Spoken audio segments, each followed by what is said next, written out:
What's up, everyone? Welcome back to Wednesday night's Mythic Conversations. I was away last week because, of course, it was the night before Thanksgiving, and that is the night for planes, trains, and automobiles. But I am happy to be back tonight, and I'm happy to be here because we've got a really cool show tonight. It seems like forever ago, right, that the G-Con Mythic Legions Rising Suns reveals happened. The week after Legions Con, I had Big Dub on, and we talked about the wave just a little bit, but we really wanted to focus more on Legions Con and Mythic Weekend and Dub's experience. Tonight, we're going to kind of flip that. So tonight, I have two guests that are going to be here with me that will definitely talk a little bit about Legions Con and Mythic Weekend and their experience there. But we're going to only do a little bit of that. And most of what we're going to do tonight is we are going to look at the Rising Suns wave. Now, as you can see, I'm home. I'm in my office here. I'm not at Four Horsemen Studios. What that means is I don't have the prototypes. They're not here with me. As much as I'd love to pull that string and get them to send all of that, that would be a lot for even me to convince them to do. I can only say that for marketing purposes so many times before they call BS on me. So I don't have those here. So tonight is not a pop and swap show. I'm not going to be taking those figures and showing you different configurations. We're literally just going to talk about it. I'm super excited to talk about these figures with fellow fans, to share some of the behind the scenes information that went on during the creation of them, and just to get a couple fellow Legions fans and customizers' thoughts on the new figures and the new parts. So without further ado, please let me bring up Jesse. Jesse, thank you very much for joining the show this evening. I am super happy to be here. Thanks for having me back. Yeah, absolutely. And of course, the one and only Curtis Conversations. That's the new name of the show tonight. Right from Curtis Con to Curtis Conversations. I almost wore my Curtis Con shirt. Well, thank you very much for being here as well, Curtis. Always a pleasure to have you on. Thank you, Sam. I think this is 3 or 4 times now. So I'm getting into the Stephen Bisciotti realm. I'm not quite you're getting close. But I'm getting there. Jesse, you've been on. This is your second time on the show, right?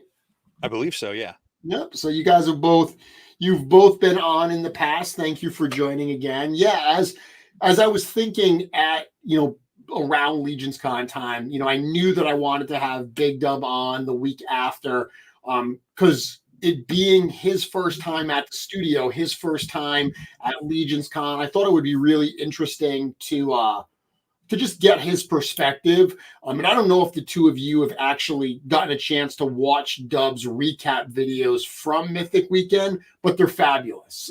I've enjoyed them very much because I don't get to experience Mythic Weekend the same as, everybody else. And that's not a complaint at all. It's wonderful for me. It's just a different kind of wonderful. So being able to watch Dub's videos, which are very long, like the G-Con Legions Con video is 3 hours long, because they're very much if you've ever watched his channels, they're home movies. So it's very much him just like showing you what he experienced there and then narrating some of it. But it's been wonderful to watch that and kind of relive it a little bit, like going back and just seeing all my friends bouncing around and everything. It's been really enjoyable to watch that. Have you guys checked any of that stuff out at all? I have. I love the fact that he got to get some of the sculpting session at Intern. That's something I've been recommending to quite a few people. I know like Emil is one that, I don't know that he'll ever have the chance to make it to Intern just based on travel plans and whatnot. And so I've recommended that to him because I think that that's something that everybody should see at least once. Yeah. And I do love Big Dub's perspective based on, the different conventions he's been to show up to this one and kind of give his feel of what it's like and that family reunion type aspect of it, especially, for somebody that's showing up for their first time. So yeah, it's been really fun. And there was a lot of good content like around and during the event. I mean, you obviously got the G-Con YouTube event. And then you've got, I know Your Allegiance did a show with Allegiance Lounge right afterwards. And then My Wife Is Gonna Kill Me guys went live.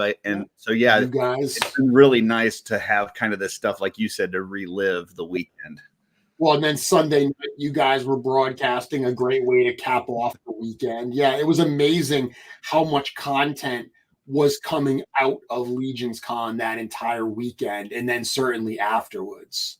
Yeah, that was a lot of fun. We just kind of like stationed ourselves right in that hallway there and didn't really realize that people were going to be coming through to go use the restroom. And so as they were using the restroom, we're just like grabbing people and pulling them on camera. Yep. So yeah, that was fun.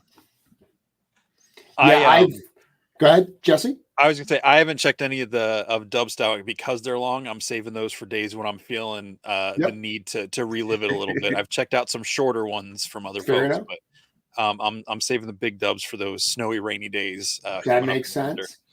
Yeah, so far there's so much out there to try to. I mean, I admittedly I have a hard time keeping up with all of the content that's being produced. I really want to absorb it all, but this is just a personal challenge.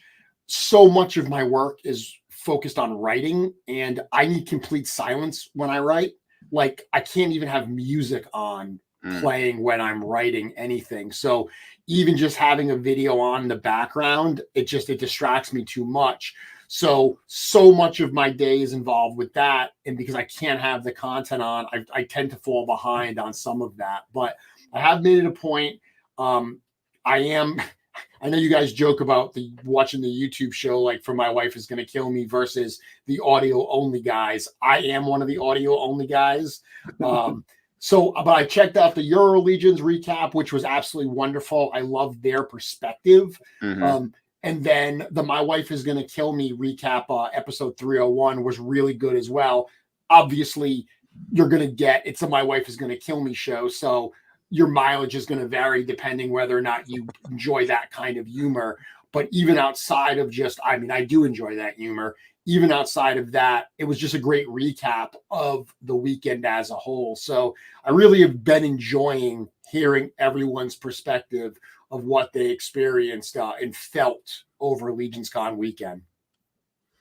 Yeah, it was an amazing weekend, and I don't know that I would go back and change any of it. It was awesome, and speaking of My Wife Is Gonna Kill Me guys, the show they put on Saturday night was absolutely amazing. I don't know that I've ever felt I had that many laughs, and just as we're singing the songs at the end, like it just was a great energy in that room. It was really cool. Yeah, I listened to episode 300, which it's so funny because. I mean, I've been listening to the shows leading up, episode, 299.4 and everything. Right. And it never dawned on me that they were going to do 300 at Legions Con. I just never thought about it.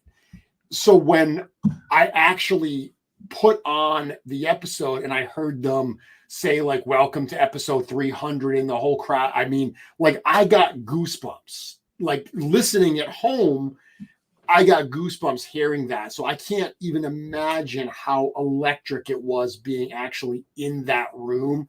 But I listened to that episode, and I do know that I didn't get to hear the roast and everything beforehand. But even just the episode itself was so good, so high energy. The vibe in that room seemed just so joyous. Like it was clearly that these were people that were friends of the show that were excited to be there. So I felt a little left out by having missed it.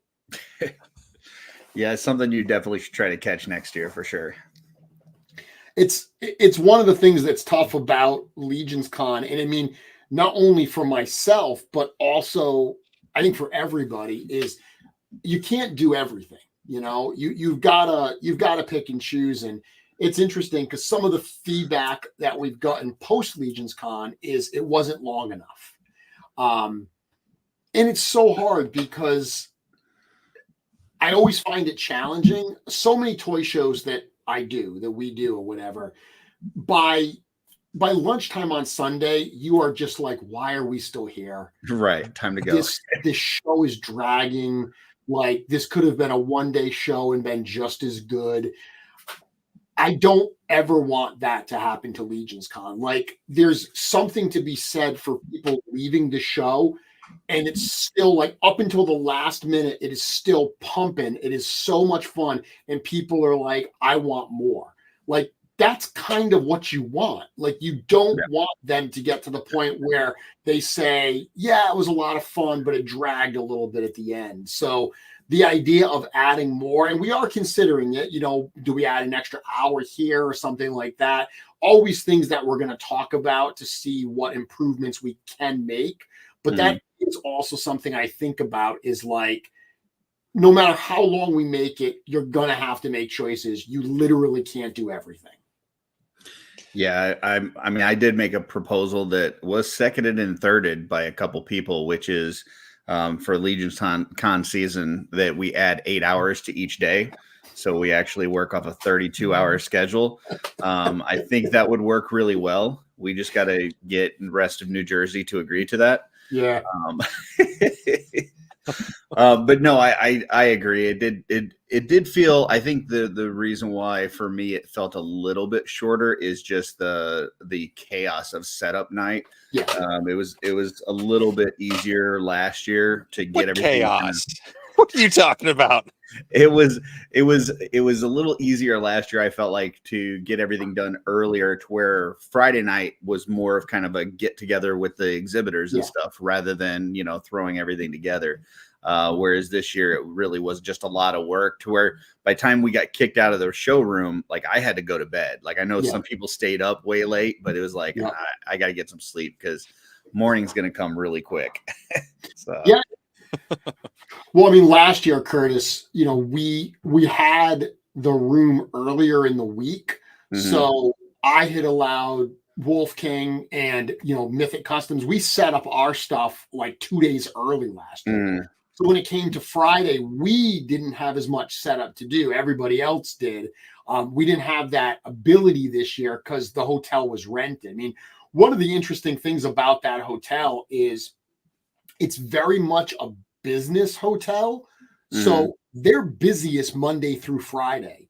Like, I came into the hotel on Monday that week, and every single morning downstairs, there were business meetings going on. Oh yeah. They were popping. They were very, very, so it's one of those things where, unlike the La Quinta last year, where they were like, yeah, no one is renting any place this entire week. They literally last year were like, you can use every room for as long as you want. We don't care. Yeah. We didn't have that luxury this year. So that's the other thing, is a lot of times when people suggest, oh, you should go longer. It's like, when you're an exhibitor, it's a different experience, because you've got to set up on Friday, you've got to break down on Sunday. So if I add, say, 2 hours onto the end of the show Sunday, that's 2 hours later that everyone is there breaking down their booths. And that, after a whole weekend of this stuff, that really does take a toll on you. So again, things we're certainly considering. We want people to get the most out of the weekend, but you can only cram so much into that period of time without it just being like too much time. Yeah, the one thing I'm going to recommend to folks next year is stay Sunday night. I did that this year, and that is so much better than trying to, finish up on Sunday and if you're an exhibitor, break things down, then try to hit the road. Like, no, stay one more night, leave the next morning. Much better. No, and absolutely. If you're an exhibitor and you go to, if you're not staying Sunday night, it means you have to check out during the convention Sunday morning. So it's just more calm and more runway to have to do everything. Yeah. And take another day or two off work after the weekend too, to kind of recover. That would be another piece of advice. But yeah, I mean, I get it makes for a very long amount of time that you have to be out, but I absolutely agree with the Sunday night thing is, because even having to break down quickly, get in the car and get out of there, even if you're only traveling a few hours, after a whole weekend of what you've just gone through, there's no way you are not going to be wiped out. Mm-hmm. Give yourself that one extra night to decompress a little bit. Even if you don't spend a lot of time downstairs with the rest of the group, even if you get an early night's sleep, it's probably going to be the best sleep you've had in a couple days at that point, because it is just, it's real. People, I think Eric went upstairs at 4 a.m. on Saturday. Wow.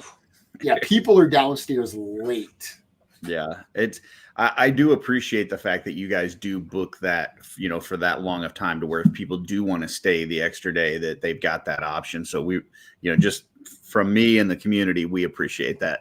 So absolutely. So on the topic of Legions Con, we opened up bookings for rooms today. So I know a number of people have been messaging me throughout the day. As of right now, we do still have some rooms. I believe the Sunday night is sold out. We will get more. You're just talking about the Sunday night. We will add more.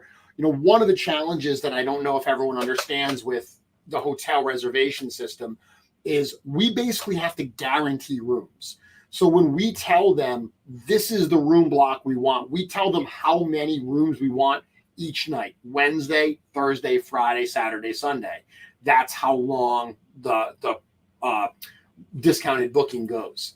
So whatever we tell them we want, we're basically guaranteeing that, which means if those rooms don't sell, we have to pay for them.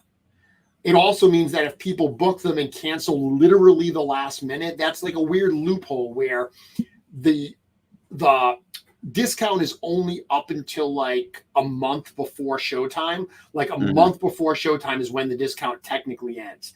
We were sold out well before that point, so it almost didn't matter.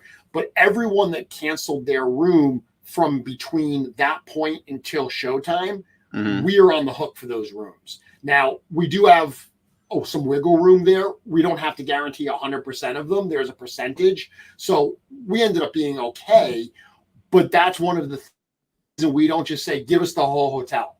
It would be easy for us to say, give us every room you have for every single night. But we know that those edge nights, the Wednesday, the Thursday, and the Sunday, we know that we're not going to sell as many rooms on those nights as the Friday and Saturday. So we asked for less rooms up front to mitigate the overall risk to the show itself. So tomorrow, we've already put in a request. Hey, it looks like Sunday night is sold out. Can we get more rooms on Sunday? Hey, it looks like some doubles are sold out. They've been adding doubles all week, all day today. The kings have been available, but the doubles have gone in and out because they've been adding them. But that all being said, rooms are available. If you do go to legionscon.com, you can see that we've activated the booking link right there. It's actually a couple links on the web page that go to the same place, but you can click that and go to the booking page for the Hanover Marriott to actually book your rooms. And as I said, the discount goes from Wednesday, November 6th up until checking out on Monday, which would be November 11th. Gotcha. Yeah, the one thing I've seen people mention with that or kind of ask questions on, especially I think, this thing has grown in popularity every single year. And knowing that we're going to be in the same location next year kind of, I think, makes people feel like, hey, this is going to book up pretty quickly. And one of the questions I've seen is when is the announcement for intern going to be? Because a lot of people don't know, should I be there on Wednesday or Thursday until they know what happens with that lottery? So is there any, I know you can't probably give us exact dates, but is there any sort of information you can give us on that? It'll be early January or February. We're probably going to do it a little bit earlier than we normally do for that exact reason you mentioned, that we know people just want to know whether or not they're going to get into intern so they can plan appropriately and get their flights all set. I'm someone that plans early in advance, so I get that as well. At this point, just me personally, but the studio as a whole, we're trying to get through this year. It's just been such an insane amount of work to do what we did in 2023. So that's one of those things where if I say anything about like, hey, we have to start thinking about next year's intern, everyone is like, that's a next year problem. So it'll be early 2024 that will put up the lottery. For anyone that doesn't know and you are interested in intern, it'll be a lottery system where we'll give people like a week or so to submit their name. At the end of that, we'll pull the actual names out of the randomizer. We just randomize the names and stuff, and we pick. This year we did 30 different people that got to come. They got the invite to buy tickets for intern. So we'll do that again. Cool. Awesome. So that's a big piece of news, obviously, that the rooms are available. So if you are trying to book rooms and it comes up, like I know right now, if you try to book a block that includes the Sunday, it's going to say rooms are not available. That's just because we ran out of the Sunday block. We're going to add more. You can either take that off and add less than that right now. And then when they're available, you can call the hotel to add it onto your reservation, or you can just wait. Hopefully tomorrow when they're back in the office, we'll be able to get that sorted again. And if you just check out the Cabal, I will make it a point to post whenever we get those rooms back added. I will also say that if you are going to try to book on the phone instead of the booking link, don't call the general Marriott number. They have no idea what Legions Con is. All they can do is look at a computer screen. If you actually call the Hanover Marriott in Whippany, New Jersey, they absolutely know what's going on. Some people told me that they called today and the people at the Hanover were like overwhelmed. They were like, yeah, it's been crazy getting calls today about Legions Con. So call them. They know us now. They may be overwhelmed, but they know what they're doing. Yeah, it only took one year to make that impression with them, I guess. Again, like I said on the show previously, they loved us. Yeah, they absolutely loved the Legionnaires. They loved everything we did. So they're thrilled to have us back for next year. That's awesome. Someone was asking what the cost of intern is. It's $300. So $300 is for you and a guest. It's not each. That's for the two of you to come be a part of the whole day. In the past, it also got you the invite back for G-Con. As we saw this year, G-Con was in the much larger room at the hotel. We're going to do that again next year. So as an intern, you get priority access. You will be the first ones into that room, so you get the best seats. That's actually one of the things we're going to change next year. It being our first time in that room, didn't really know what to expect. We booked that room like a week before G-Con, so we weren't really prepared for it. Next year, we will at the very least have some kind of a PA system to make it more easier to hear what we're saying in that room. I'm not sure what I can do about the TV, getting a much larger screen. They don't have a projector in there, so that might be a little harder for me to do, but at the very least, we should be able to fix the audio issues. Beautiful. Very cool. Nate Strong saying the pub was such an amazing bonus to have on site. Good food, great drinks. Yeah, they were. I loved that place. They were really, really good. I ate there like 4 times that week. It was definitely nice to not have to leave the hotel if you don't want to. You know? A lot of people didn't either. A lot of people, once they were there for like 3-4 days. Yeah. Yeah, the only time I even left the building was to go get stuff out of the car to set up Friday night and to move it. Yep. Awesome. Okay, so let's see what else is going on. I know there's something going on right now. There's a really cool Toys for Tots type charity thing going on. My brain has been so focused on like reconciling 2023 Legions Con, getting ready for 2024. So I've only seen a little bit about what's going on there. But you guys, I believe, are somewhat involved with what's going on, or at least way more aware of it than I am. Jesse, can you talk a little bit about the Toys for Tots charity thing going on right now? Yeah, so it's mainly Cullen and Wolf King, and then a bunch of people have donated between custom parts, figures, different things. Curtis and I are both painting up Wolf King parts to send as kits with complete figures. they're it's going till this coming Sunday at 7 p.m. Okay.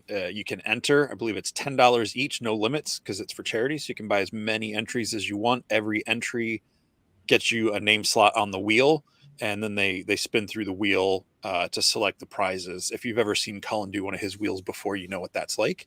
If you haven't, this would be a great one to tune into for the first time. But yeah, was it 45 prizes,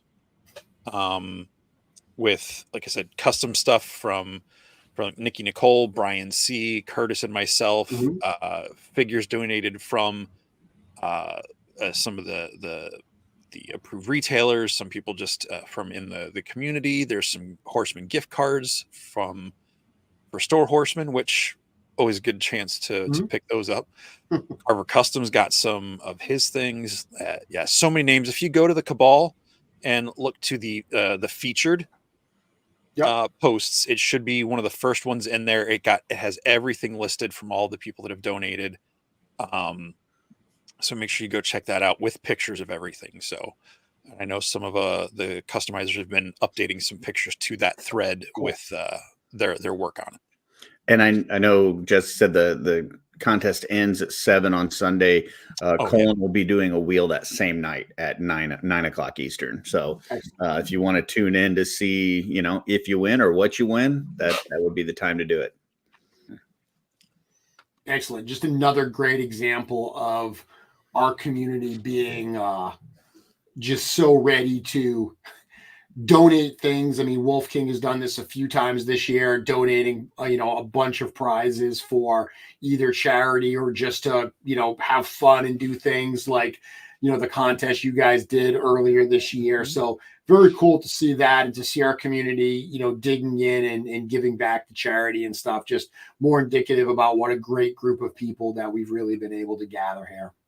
Yeah, the Painted Up was it went really well. Like, we were really excited for it. Got a lot of new people started in the hobby. Saw some folks at Legions Con that were picking up parts to paint and stuff, and they hadn't painted before that challenge. So yeah, that was a lot of fun. And this one I think is going to be fun as well. And it's also for a great cause. So yeah. Good.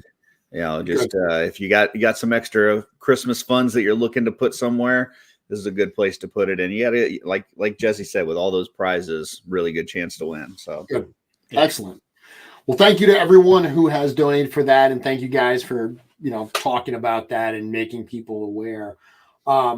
Let's jump right into the rest of the wave thing. So I think we've largely covered what's going on news wise. So what I'm going to do is I'm just going to go through the presentation that we actually did at G-Con. I pulled out a couple slides, like the slides for the dwarves where it only showed one of them. I pulled those out to just show the two of them. But I want to go through these figures one at a time and kind of get your impressions, tell you some stuff about them, just my thoughts during the process and everything. And this is a great one to start with. I think it was a great one to start the show with a number of people had talked about wanting more of that Viking look. The House of the Noble Bear has always had kind of that Norse influence, but to really lean more heavily into the Viking type look, I thought was a good way to start the show. Curtis, we'll start with you. What were your thoughts when you saw Broder of Bjorngard get introduced? Well, I mean, first off, Diego did an amazing job of just kind of setting this up. That was killer. That was so much fun, wasn't it? Totally surprising. But when I saw the figure, the first thing that jumped out at me, I had talked to you the night before, and I said that I just needed the Varg wrist wraps. Like, somehow it needed to make it in this wave. And the first character you show, that was immediately the first thing I saw. I'm like, Varg wrist wraps, woo! On a non-deluxe figure. So, I was excited about that. The mid boot cut on this thing, and it just looks awesome. But there's just so many, as a customizer, there's so many parts that I look at this and go, this is a great figure on its own, but it also has got a lot of stuff that I want to tear apart and have, So. Yeah. Jesse, how about yourself? Any thoughts? I mean, when this pulled up, it really just caught me just because it looks so, I mean, I know Mythic Legions, Mythos, it's a fantasy setting. It's not the real world, like our real world, but just seeing this, how, you know, how true to like Viking artifacts and stuff it is, like the helmet, like the eye slits over the helmet. I know that's not the right term, but just the way it has that. There's no horns. It just feels like something that would have come out of a very still like a Hollywood movie or something, trying to depict Vikings a lot more realistically, authentically. And I just absolutely love that. So the figure is a lot of fun, the character as himself. And like Curtis said, there's, the customizer brain is, all right, how many more of these do I need to get for all the fun things to make with it? Out of curiosity, guys, because I've heard both sides of the equation. There are some people that don't like the real world influences, whether it's the Templars or even the Mercurians. They don't like that leaking into Mythos because they're like, no, I don't want the real world in my fantasy. I've always kind of enjoyed taking some of those influences and bringing them in. I mean, clearly I can tell you that from a sales and marketing standpoint, it makes a lot of sense, because especially with a line that people don't know the characters, this is not He-Man and Skeletor, this is not Cobra Commander and Snake Eyes. You're not seeing characters that you know from cartoons or comics or video games. So at least if you see something like a Templar or a Viking, you may say like, oh, that's really cool. I like Vikings or whatever. I understand the importance of it. I've actually, just on the creative side, enjoy it as well. But I do understand the argument against it. Where do you both fall on that? Jesse, I'll start with you. I think it's like the Templars, when I first got into the line, I didn't understand why they had crosses. And then it took a while before I realized, I don't know if it was on one of your shows somewhere, I think someone had talked about how the symbol on the Alithia on Baron Valiger 1's thing was a simplification of like a representation of her. And I was like, oh, okay, I wonder if the cross on the Templars is something, and then, put it together with the Heaven's Brand sword and everything. And I was like, okay, that takes that very real world symbol and makes it fit that world. Personally, I like the mix of hyper realism and complete made up fantasy elements. I like the mix, and this line does so well of mixing them together, where they work together, and you can have the really realistic, believable things next to the complete fantasy of some of the axes and weapons and things. I mean, so even this figure right here, I think the difference between this look for Broder and this look here, where this is definitely more based in reality. We talked about it on the show that, Diego, who is very much into reenactment and LARPing and everything, and has a lot of knowledge, along with Cameron, they have a lot of knowledge about this. They were, very influential in some of the choices on this figure. But then you go to a character like this that is much more of a fantasy interpretation of a Viking. And I think being able to have both of those looks in the same figure really shows the versatility of Mythic Legions. Curtis, what were your thoughts on that? Yeah, I mean, I know I've heard like Travis say numerous times that when he's at shows, and we know there's kind of two different shows. There's shows that are very heavily Legions focused, to where people come in already knowing this line and knowing what they want. And then there's the more educational type shows where you got to kind of talk to people about what this is. And he said like the Templars are one figure that automatically pull people in. When they're walking by, they may not know anything about Legions, but they see that figure and they're like, oh, this is cool. And I recognize that. And what is this line? And that kind of leads into that discussion. So, much like the Motu tribute figures or figure obscura, there's a lot of entries into this line. And I think the mix of realism is one of those entries for certain people. Without a doubt. Yeah, Travis is a great person to talk about that.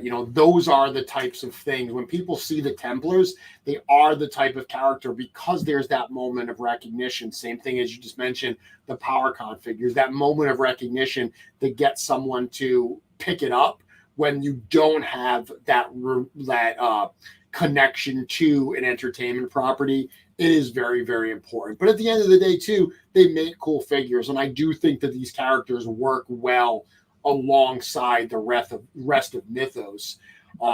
Interestingly, this particular character, he didn't start as a named character. So originally, this set was, when we were first talking about it and conceiving it, it was meant to be another builder type set.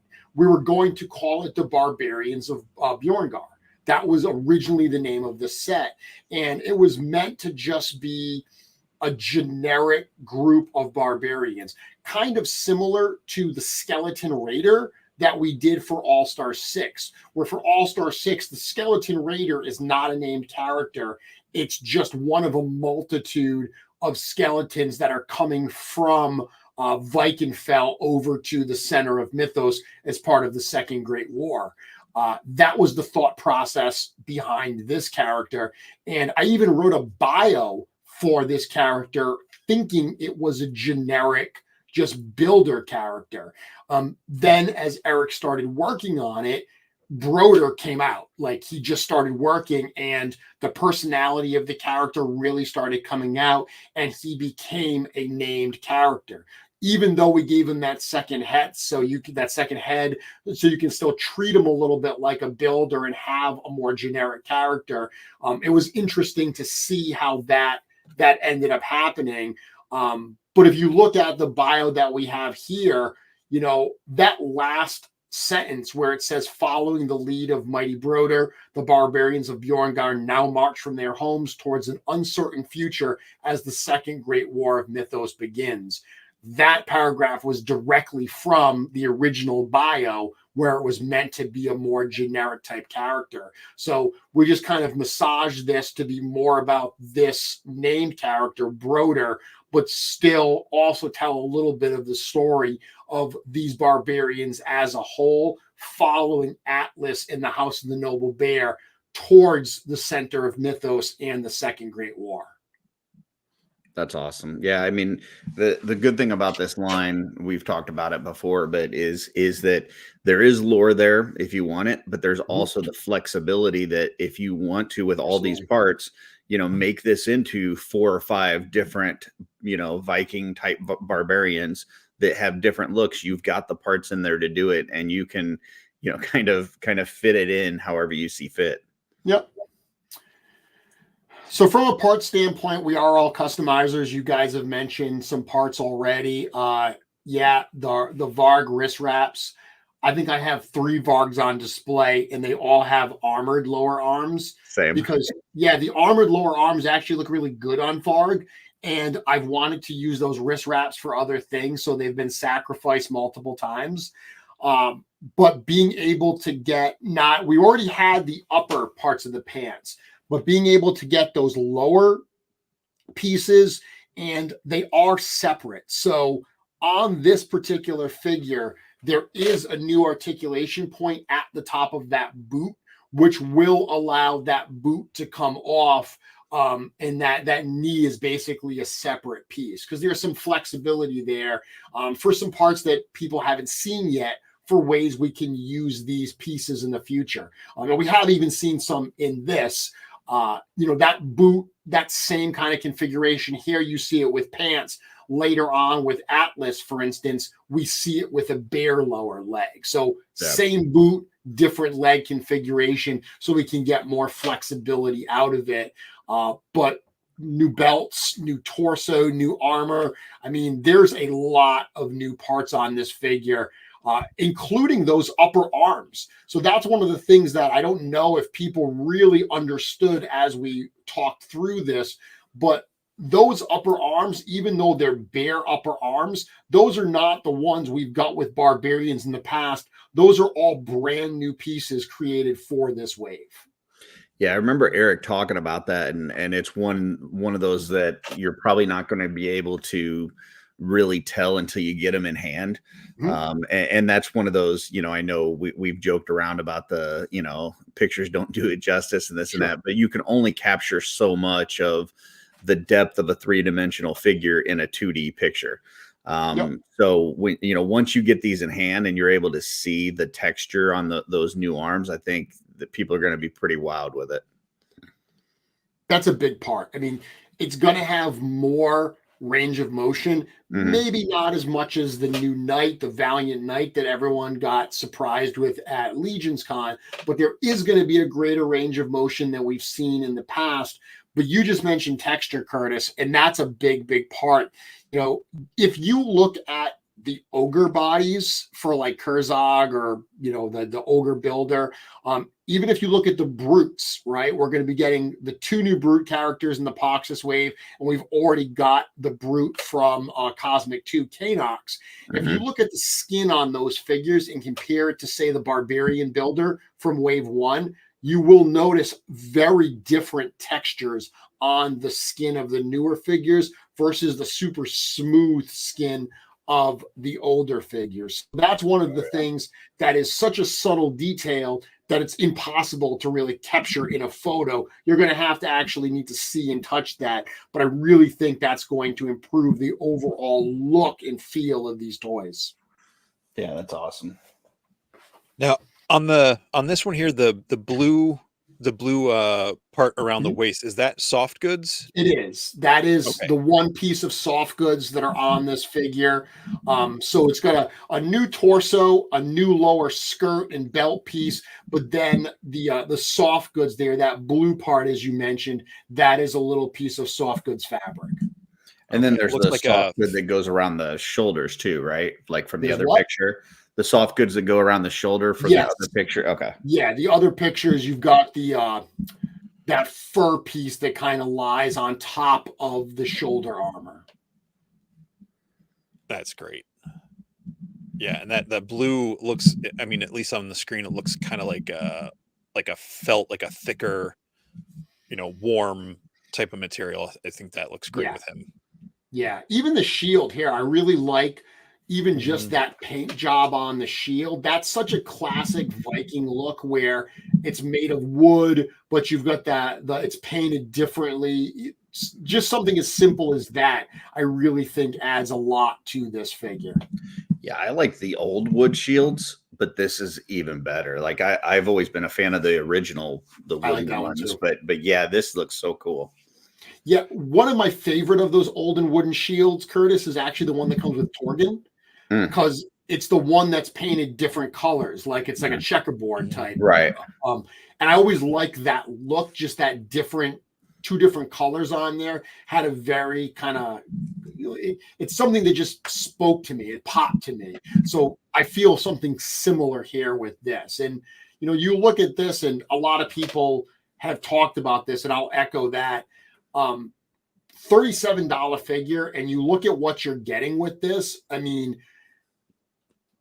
obviously, I'm a massive fanboy and I work for the company, but taking off my marketing hat for a minute and just appreciating this as a fan, in an era where I feel like we're getting less and less for our money in a lot of our toy purchases these days, or if we are getting a lot, we're spending a lot for it.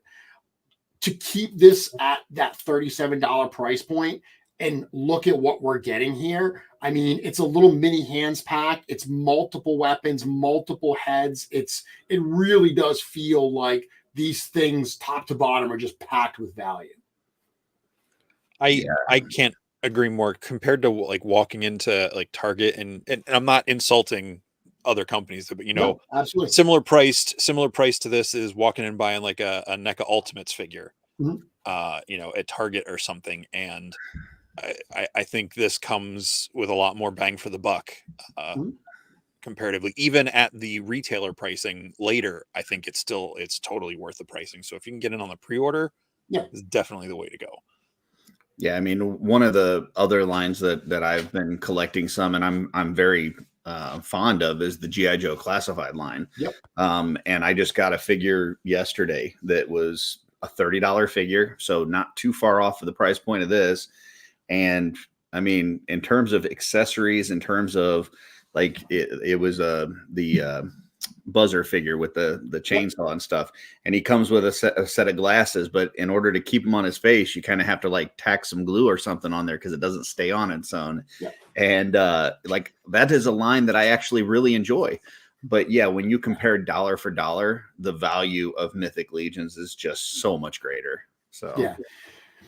And it's interesting, Jesse, you mentioned, the retailer price. I mean, one thing that I don't know we've ever really said publicly, but what retailers charge is the retail price. Like, this is a $50 figure. I said 37. That is the direct pre-order price. We've mentioned this many times, and we see a lot of people that are new to the line ask, does the studio charge at the time of order or the time of fulfillment? That's kind of the decision you have to make when you get into this line. The retail price for these figures are $50. If you buy them directly up front and you pay up front, you get a discount essentially. So $37 is basically the early bird discounted pay up front price versus the $50 price that you're going to pay later. So that's the way that we actually think about it. So it's less of the retailers mark it up, and it's more of the studio directly gives you a discount if you pay for it up front. That's the way that we really look at it. And I think that's like your guys' line is the first line I've ever really gotten into that does it that way. And it took me a couple minutes to figure out how, once I fully got into the line about 2 years ago and realized how it worked and the pre-orders and everything. And that just, Yep. I think Curtis, I think you said this, it's like, you pay for it now and it's like a gift to yourself, a year and a half down the road when they show up. Yep. Yeah. I mean, and like I said, at the end of the day, people have asked me, would you prefer that the Legionnaires buy from Store Horseman direct or buy from retailers? I don't care, as long as they're buying. If they're buying the figures and they're enjoying the figures, mission accomplished. The reason we have multiple ways that we offer them is to give people options for what actually works for them. Obviously, there are certain figures that we do only direct because there is, when we do figure obscure, that's done through a different kind of sales model. It's not done through a pre-order model. So we handle it a little bit differently. But at the end of the day, whether you save a little bit by paying up front, and as you said, give a gift to yourself down the road, or whether you wait and get it from a local retailer and pay the true retail price, if you're enjoying the figures, that's the mission. Yep, absolutely. Yeah. And I try to do both, because then, I get straight from you guys and get the, the pre-order price. And then there's several retailers locally to me within less than an hour drive. Some of them are only like 15 minutes away, that's worth, trying to support them. So yeah, I try to spread that around. It's funny because obviously in my role, I talk to all of our retailers. And when I talk to new retailers, one of the questions we often get asked is, well, why would people buy from us if they can buy from you cheaper? And it's very true. We're like, most of our customers, most of our fans don't buy from us or our retailers. They buy from both. Like, they really do support both sales channels. And it's exactly what you just said, Jesse, where they'll get some direct. A lot of them get an all-in, for instance. They'll get an all-in direct, so they know, okay, my all-in is locked in. I'm going to get that. I'll get one of each. And then they get the extras that they want based on when they can afford them through their favorite local retailer. So it is an incredibly unique sales model where the fans are supporting both the retailers and the direct orders at the same time. The only thing I always tell people is, I don't care whether you pre-order from us or pre-order from retailers, but pre-order, because despite the fact that this, line and this company has grown so dramatically over the last few years, this is still a line that is dependent on pre-orders. Not so much, it's not Kickstarter. It's not just because of the dollars. It's that we make based on what the pre-orders are. So if people are like, oh, you know what, these figures are easy to get, I'll get them at a show, I'll get them from a retailer down the road, there's going to be a point where that ends up starting to bite you in the ass, because we're going to make less. If people pre-order less, we're going to make less, which means there'll be less out there. It's been a little while since I think fans really saw those days of, as soon as a figure hits, not since probably the Aether wave, as soon as a figure hits, it's just sold out everywhere, and suddenly it's $100 plus on eBay.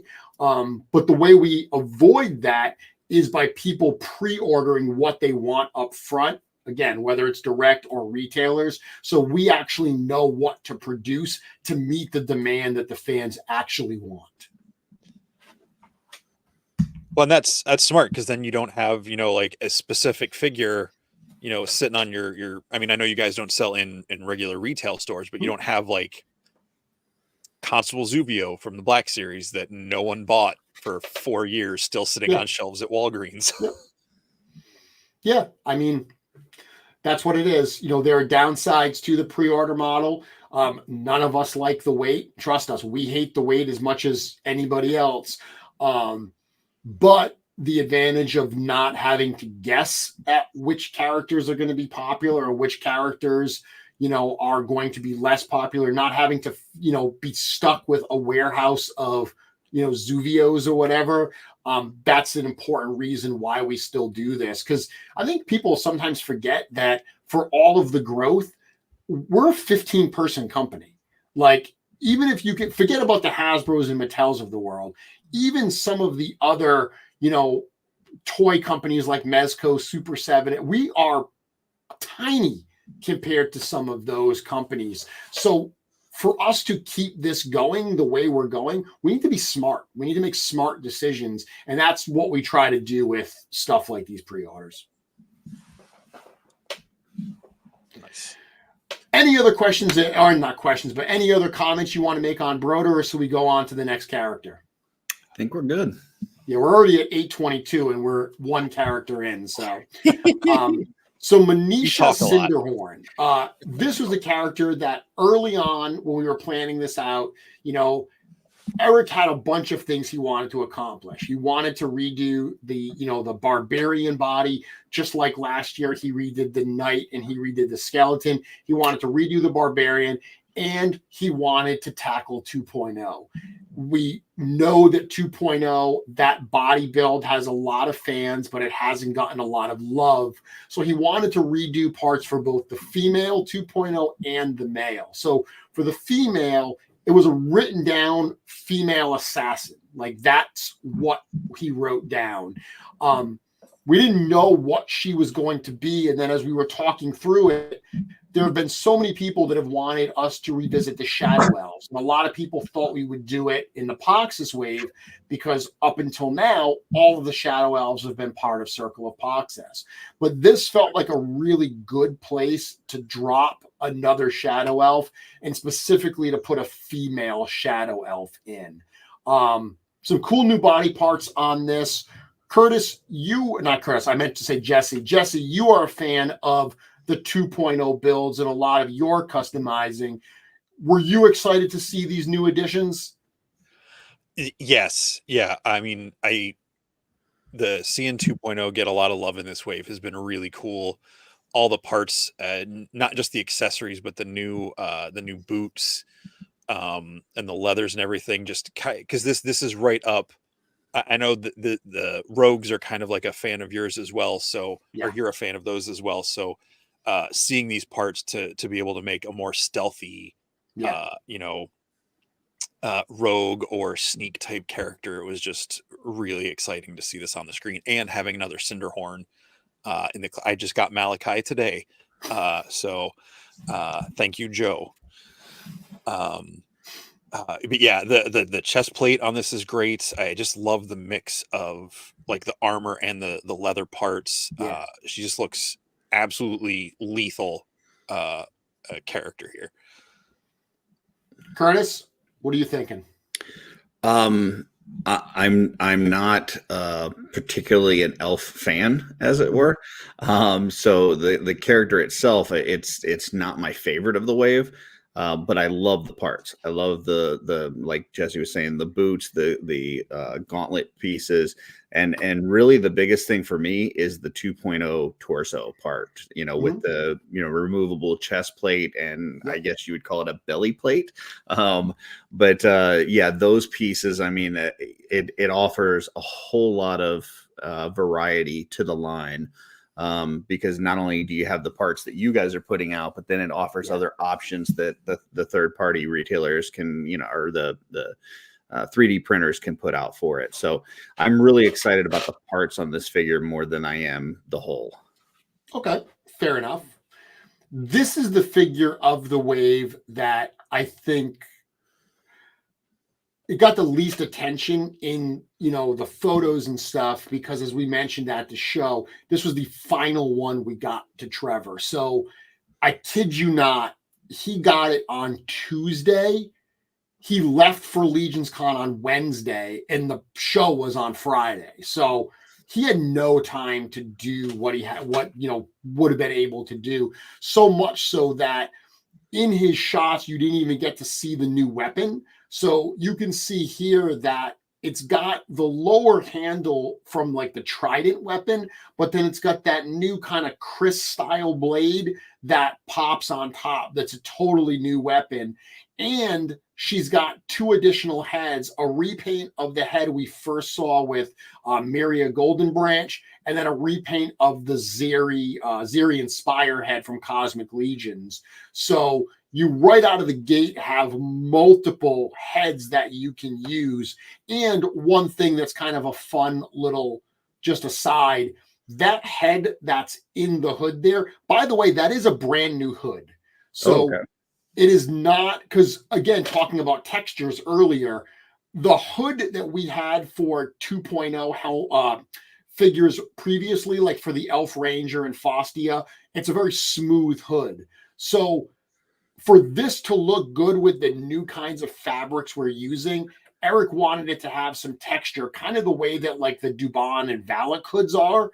So this is a brand new 2.0 hood that was sculpted for this. And that face under there is actually Zeri. So the mask doesn't come off, but when Eric did this, he actually brought up a Zeri head and laid the stuff over it. So it is appropriate that she comes with a Zeri head, because the base that he used under the mask was Zeri to begin with. Awesome. That's really cool. And though I love those long, the pole arms with the really long blades on top, like this, like a glaive and that sort of thing. So I think spears and those type of weapons are highly underrated, or underappreciated. So seeing her come with something like that is really awesome.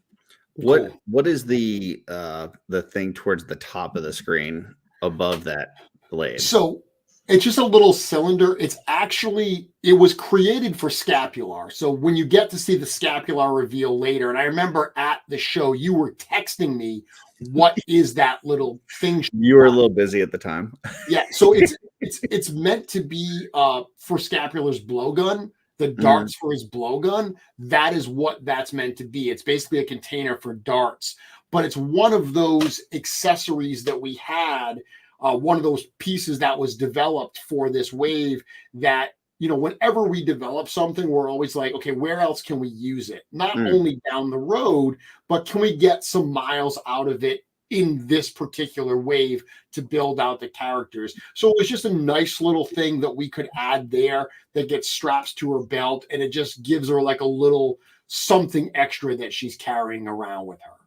Gotcha. Yeah, I was going back to kind of the little story, the before the wave that you did, and kind of talking about the sons like trading information and stuff, and I kind of thought maybe that's some sort of scroll or something tucked away in there that she's protecting. I mean, ultimately, if you think about it, it's a little container cylinder where like the cover would come off. So while it was created to be like a dart pouch, technically you could have other stuff in there. So it really is, multi-purpose like that. You could use it, in your cannon however you want. Awesome. So I'm not going to read all the bios tonight. I read these during the show, but one of the things that I was excited about to do with this character was not only tie her into Malachi Cinderhorn. I love the relationships between other characters.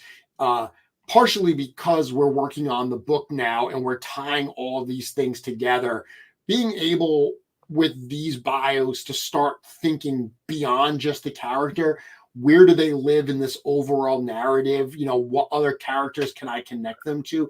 It immediately gives them a place in the lore. So tying her into Malachi and the Shadow Elves as a whole was a lot of fun, but also just making her, you know, not just an assassin, you know, to the point that while she started as assassin, we changed her role to mercenary because Deese, as we're going to see in a few minutes, he became a true assassin where I really wanted her to be more brains than just lethal skills.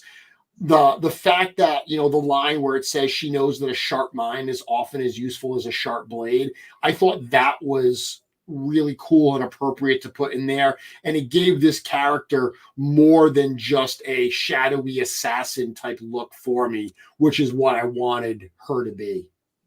That's awesome. Yeah, she gives off like the story gives off like that line you just read, kind of like later in the career Natasha, you know, Black Widow, you know, where she's not just the following instructions, she's getting to pick and choose how she's going to do what, especially during like Winter Soldier, where she, you know, goes under disguise and all that stuff. So it's just a really fun character.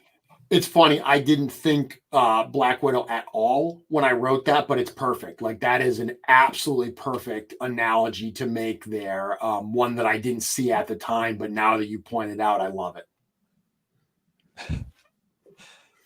So cool figure. I mean, I really do dig the new parts, you know, new upper arms, those, you know, those hands, those boots, you know, even while she's got the armored upper legs, you know, to use those new boots, she's got new lower legs there, which have a totally different look. So I really do dig this. The fact that we know that on Deese, we get the fabric upper arms and legs is going to create some cool pop and swap opportunities as well for this character. And as you guys both pointed out, just the addition of getting some more attention on the 2.0 builds, I think is a really welcome addition to the line. Yeah, totally. Because you pop her arms with the disc figure, and you get, you know, you've got Manisha with a couple of her, you know, her, you know, whether it's the male or female, you know, pop and swap to have her like her crew with her or whatever. Yep. So the next reveal that we did, and I had mentioned at the show, this was one of the ones I was really excited for, was to do the Exiles Under the Mountain. So, you know, all the joking aside about the Year of the Dwarf and everything, we've known for a while that we need to do something with the dwarves, you know, more so than probably any of the other races.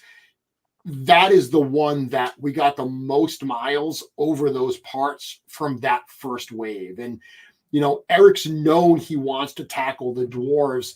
It was just hard to find a place for them in any of the waves that we've had over the past few years. Unfortunately, Eric really likes the dwarves and he wanted to tackle this project, but because House of the Noble Bear is really where this fit, it got pushed all the way to this wave.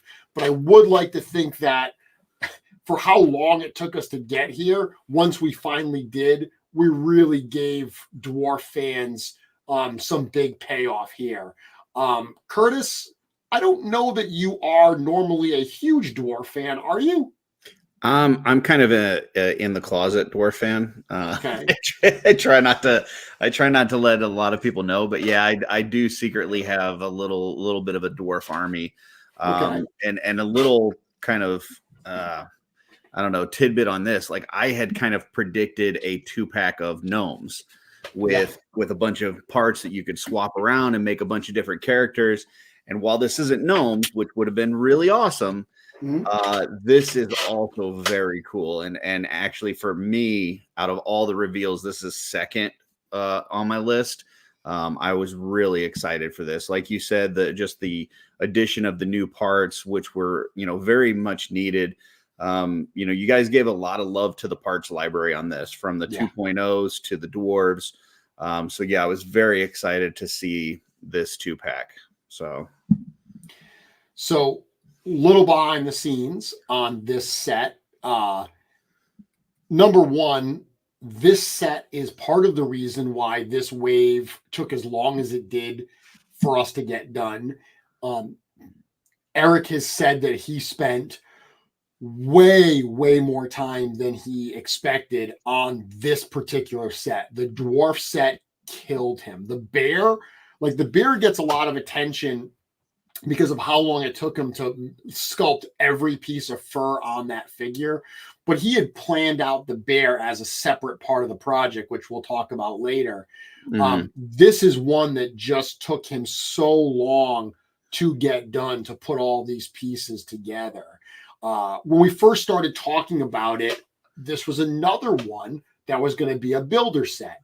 And it was going to have multiple heads and, different, arms. And it was once again one of those situations where it was like a set of legs away from being two figures. And originally it was always going to have female parts in it. So it was going to be a dwarf builder set that you could build either a male or a female dwarf. But it was going to end you up with so many extra parts that it was like, let's just throw a second set of legs in there and literally make this two different figures. What's funny is it's not like Eric said, okay, second set of legs. He put the second set of legs in and then added even more on top of it. Like he wasn't content to just say, okay, second set of legs, two figures. Two figures means more armor, more weapons, more everything. So this set ended up just being absolutely loaded with extra parts. Jesse, I do believe Curtis was a closet dwarf fan. I don't believe you are a closet dwarf fan. You are a fan of the dwarves, correct? I am. I'm not as big a dwarf fan as Anthony and most of the other kings under the mountain. But let's be honest, none of us are. True. I do like dwarves. I mean, it goes back to my childhood and seeing the Hobbit cartoon when I was little. And dwarves have been a great one of the things I've used the most for customs, dwarves and goblins, just because a lot of the critter stuff that you do with Wolf King and Legion Shop are just in my jam. But I do love the dwarf characters. So when this came up, especially when the names got read and everything, all my thoughts were towards that. But seeing it, I've really held off looking at these things because when I found out I was going to be on this show, I was like, all right, I'm going to really just enjoy it looking at it here with you guys. Yeah. How much unique racial designs went into this set. Yeah. And again, I know because some of that stuff you said you got a lot of mileage out of the dwarf stuff from the first wave, which is 10 years, designed over 10 years ago now. But this feels like, that was just fantasy weapons and accessories. This is very specific dwarf, just like the really rigid geometric shapes and all the patterns cut into this. I mean, it's generating its own music in my head that are specific to dwarf as opposed to just swelling orchestral music. It just really, and the fact that it's a male and a female set and just the pop and swap between the set without any actual customizing is mind blowing to begin with.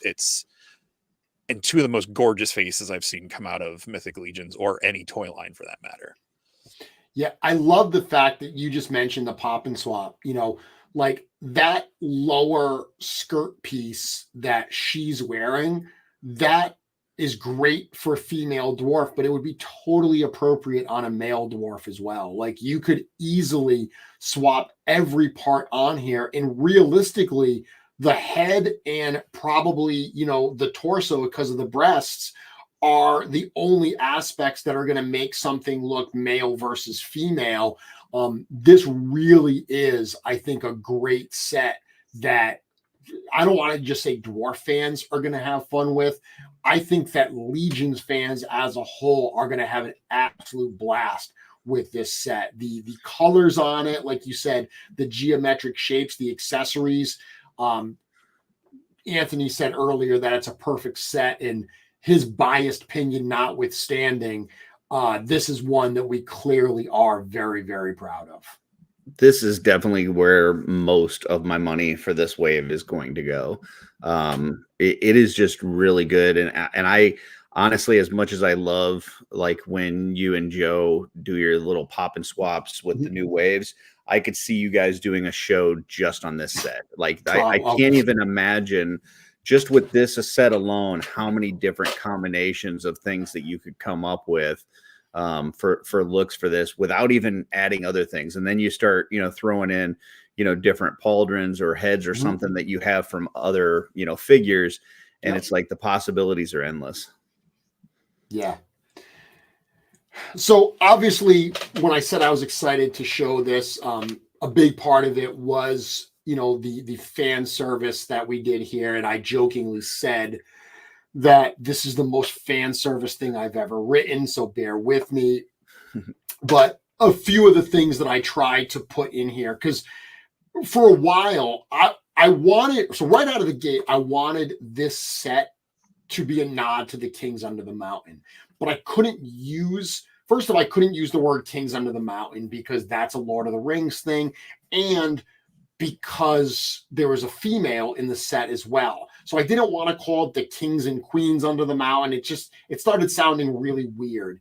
And Eric was the one that suggested exiles, and that word exiles really started to write the bio here that like these are the group of, dwarves that refused to follow the Legion of Aerith there. And they remembered the oath that their ancestors basically swore, and they leave the Kingdom of Ironhold to go and, make their own way and eventually, get to the House of the Noble Bear. So it really started to write that. And the decision to not name these characters specifically to say which character is which, I will tell you that is Dagna. So in the bio here, we named Anton of the Forge, which is obviously a nod to Anthony, Kavan Dragobane, which is a nod to Kevin, and then Chris Snapbeard, which is a nod to Chris from Mythic Bits. Those are the three fan servicey names. And Dagna Stormforger, that's right from the book. So the scene for the Siege of Bjorndar, when I was writing that scene, I was looking at Nate's art, and Ragna Stormforger is in that piece of art. But her story makes no sense with her being there. Like, it's one of the things in the bios that conflicts with what we actually had to do. So the idea that we came up with was that Dagna and Ragna are a pair of sisters. Dagna stays with the House of the Noble Bear, where Ragna goes off elsewhere and eventually makes her way to Shelgard and, what she has to deal with the Soul Spiller and stuff. So this character is meant to be Dagna Stormforger. But even the last part of the bio where it talks about they're bold, brash, and loud. Yeah, I'm talking about dwarf fans, but they're single-minded in their determination to reforge the good name of the dwarven folk of mythos. Because let's be honest, while there are heroic dwarves in Mythic Legions, by and large, they've actually aligned under the Legions of Dark banners. So this was kind of my way of trying to get the dwarves back into the good guy side. Gotcha. So if this is Dagna, she's Dagna, and the other three are kind of nods, does that mean that they could possibly be characters down the road that we would see? Well, what's funny is we didn't want to say which look was which. It was really just meant to be a nod. But they've all decided it amongst themselves. Like Chris has, like this look that we have here, Chris is basically, between Chris, Kevin, and Anthony, they've kind of agreed that, okay, this is going to be Chris Snapbeard. And then the look with the helmet on, this one here, that is going to be Anton of the Forge. And I guess there's going to be some different combination that Kevin said once he gets it in hand, he has a plan for how he's going to build out his namesake character. So I'd like to jokingly say that we didn't say who was who so the Dwarf fans would fight amongst each other, and we'd introduce some chaos into their ranks. But in true Dwarven fashion, they slammed down their drinks, they drank it out and figured it out amongst themselves. They got drunk and decided who's who. Gotcha. One thing that I think is fun here too is if you look at the sword that the male dwarf is holding, when we get to the accessory shot, we don't show the scabbard, and that's because Trevor couldn't take the scabbard off of the dwarf because it's actually attached there with like little chains and stuff. That's something we see on a lot of figures in this wave, where Eric's adding more loops to the belts, and instead of like the old swords where we had to like slam them through and that little clip was always positioned weirdly. I love the fact that we're getting these rings now that are going to allow the weapons and the sheaths to hang more naturally on those belts. Yeah, I also love that it's a shorter sword. No pun intended. I just feel like the looks that you've created on these, like they're the most dwarviest dwarves that you guys have done. So I feel like good set. I'm happy with this one for sure. Definitely could talk for hours about all of these, but just the character and just the exiles, the story element, which I really enjoy the lore and the story. So like that exiles title, especially saying that they're coming out of the side of darkness to join the legions of light, just sets such a tone for all of that. Well, and I hope that people show how much they love this set with their dollars, because and I'm not just talking about the Dwarf fans, because Dwarf fans, you've been crying for a long time and you need to buy this set, but also like anybody that likes this idea of a 2-pack with a male and a female with all these parts, like I personally want to show the Horsemen with my money. Like I want to see more of this, because I think this is a great set and I would like to see this with other races. So I hope that people do that. Yeah, we love to listen to fan feedback, but you're right. Fan feedback that also has sales numbers behind it. At the end of the day, if we see that something is very popular, we're going to say, wow, that worked really well. Why did it work well? What can we do to repeat that kind of success? Because, not only, look, we're in this to sell toys. The more we sell, the happier we are. But we also want to make people happy. So they all go together. If people are buying more, it's because they made them happy. We want to do more of that. Everybody wins in that case. So when you vote with your dollars, it lets us know what we need to do more of in the future. Absolutely. So our first kind of dark horse, I would say, the Viking, as cool as it was, a lot of people expected we were going to do something with some Viking influences. A lot of people expected that we were going to get back and do some 2.0 stuff. And then, finally revisiting the dwarves, we kind of were joking and alluding to that already. But when this character got revealed, I don't think anybody saw this type of a weird creation coming. I know that I didn't, because when Eric said 2.0 male assassin, in my head, I was imagining a human. That's just what I pictured in my head. Because when he told me 2.0 male assassin, at no point did he say, oh, by the way, it's like a scorpion dude. So this caught me by surprise when I saw Eric's first render. And I know it caught a lot of people in the audience by surprise. Curtis, you were right there in the front row. What did you think when you saw this unusual character come out? I was like, this thing's nutty.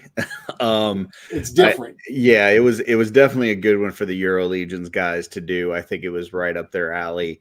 It was just kind of crazy. It's got cosmic vibes all over it. I can easily see this guy just as is fitting right in with cosmic. But fitting in with the Sons of the Red Star and being this assassin, like he does look like somebody you wouldn't want to mess with. So I just think it's crazy and cool all at the same time. And I also like the different looks with the helmet, where you got the mask, the not mask, and the eyes are just super cool. So the different looks for the helmet. I like that a lot. We got them right there. I love the fact a number of people have mentioned what you just did about this feeling like it could live in Cosmic. Very similar to how in the last Cosmic Wave, the Thraxian Scout, a lot of people are like, wow, this feels very mythic to me. Yep. Like this could live in mythos.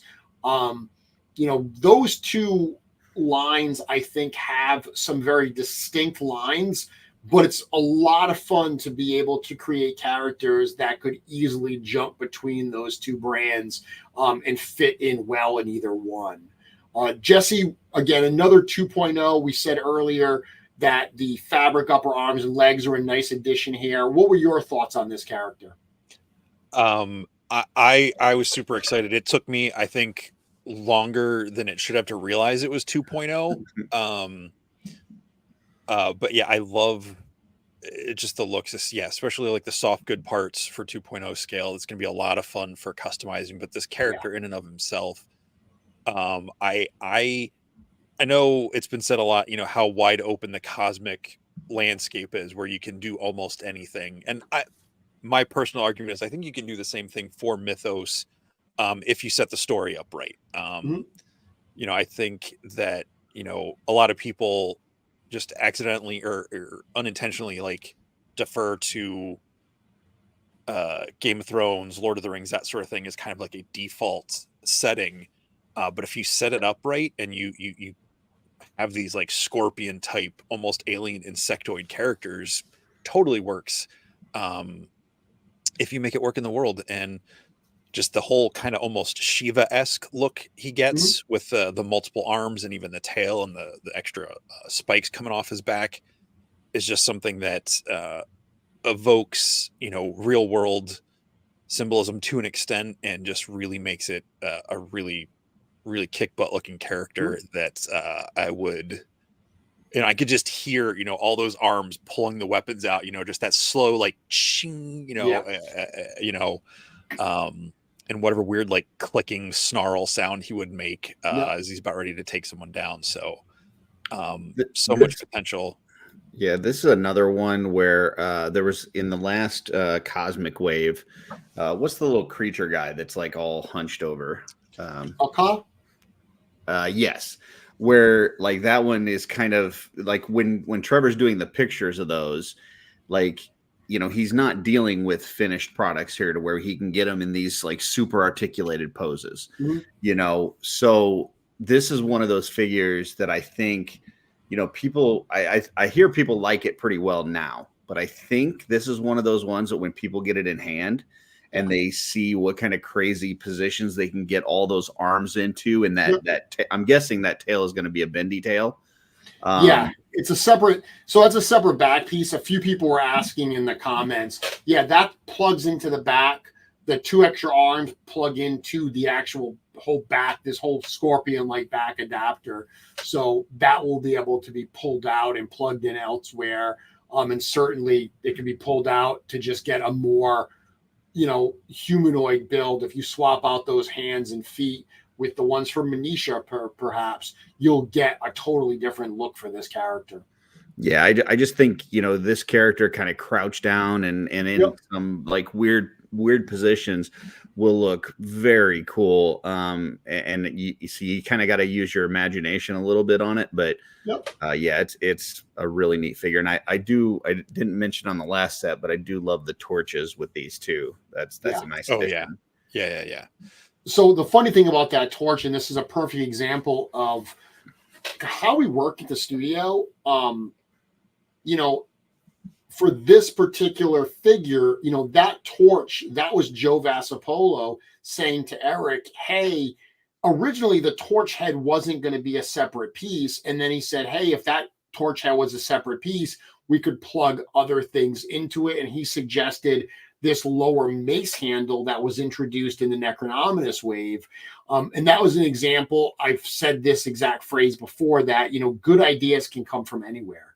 There's no pride of, Eric saying, well, I didn't think of it, so it's not going to get done. When he hears something that he's like, yeah, that's a great idea, he's very ready to implement it. And this was an exact example of that in practice, where Joe made the recommendation, Eric sculpted it, that top of the torch piece to be able to work, and then it made sense to put it with this particular character and paint those green flames, like a totally different type look than what we just saw with the dwarf pack.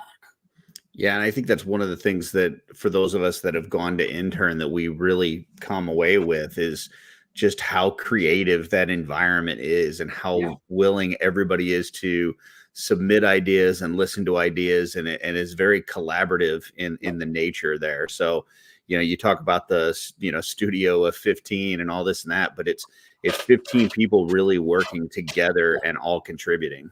Yep, 100%. So we're going to go a little bit late tonight, guys. Hopefully you don't have a hard out, do you? Nope, we're good. Nope. So the bio for this character, some of the things we wanted to do, a number of people had suggested maybe we're going to do a Grisha, version 2, already having version 2s planned for this wave that we'll get to. Really, we didn't want the whole wave to become version 2s. Grisha is actually a character I really, really like. So I would have loved to see that character get revisited. We didn't do that, but we were able to at least have a nod to that character here in this bio. What we wanted to do was set up the reason for the different looks. So while this is a named character, it's similar to what we talked about with Broder.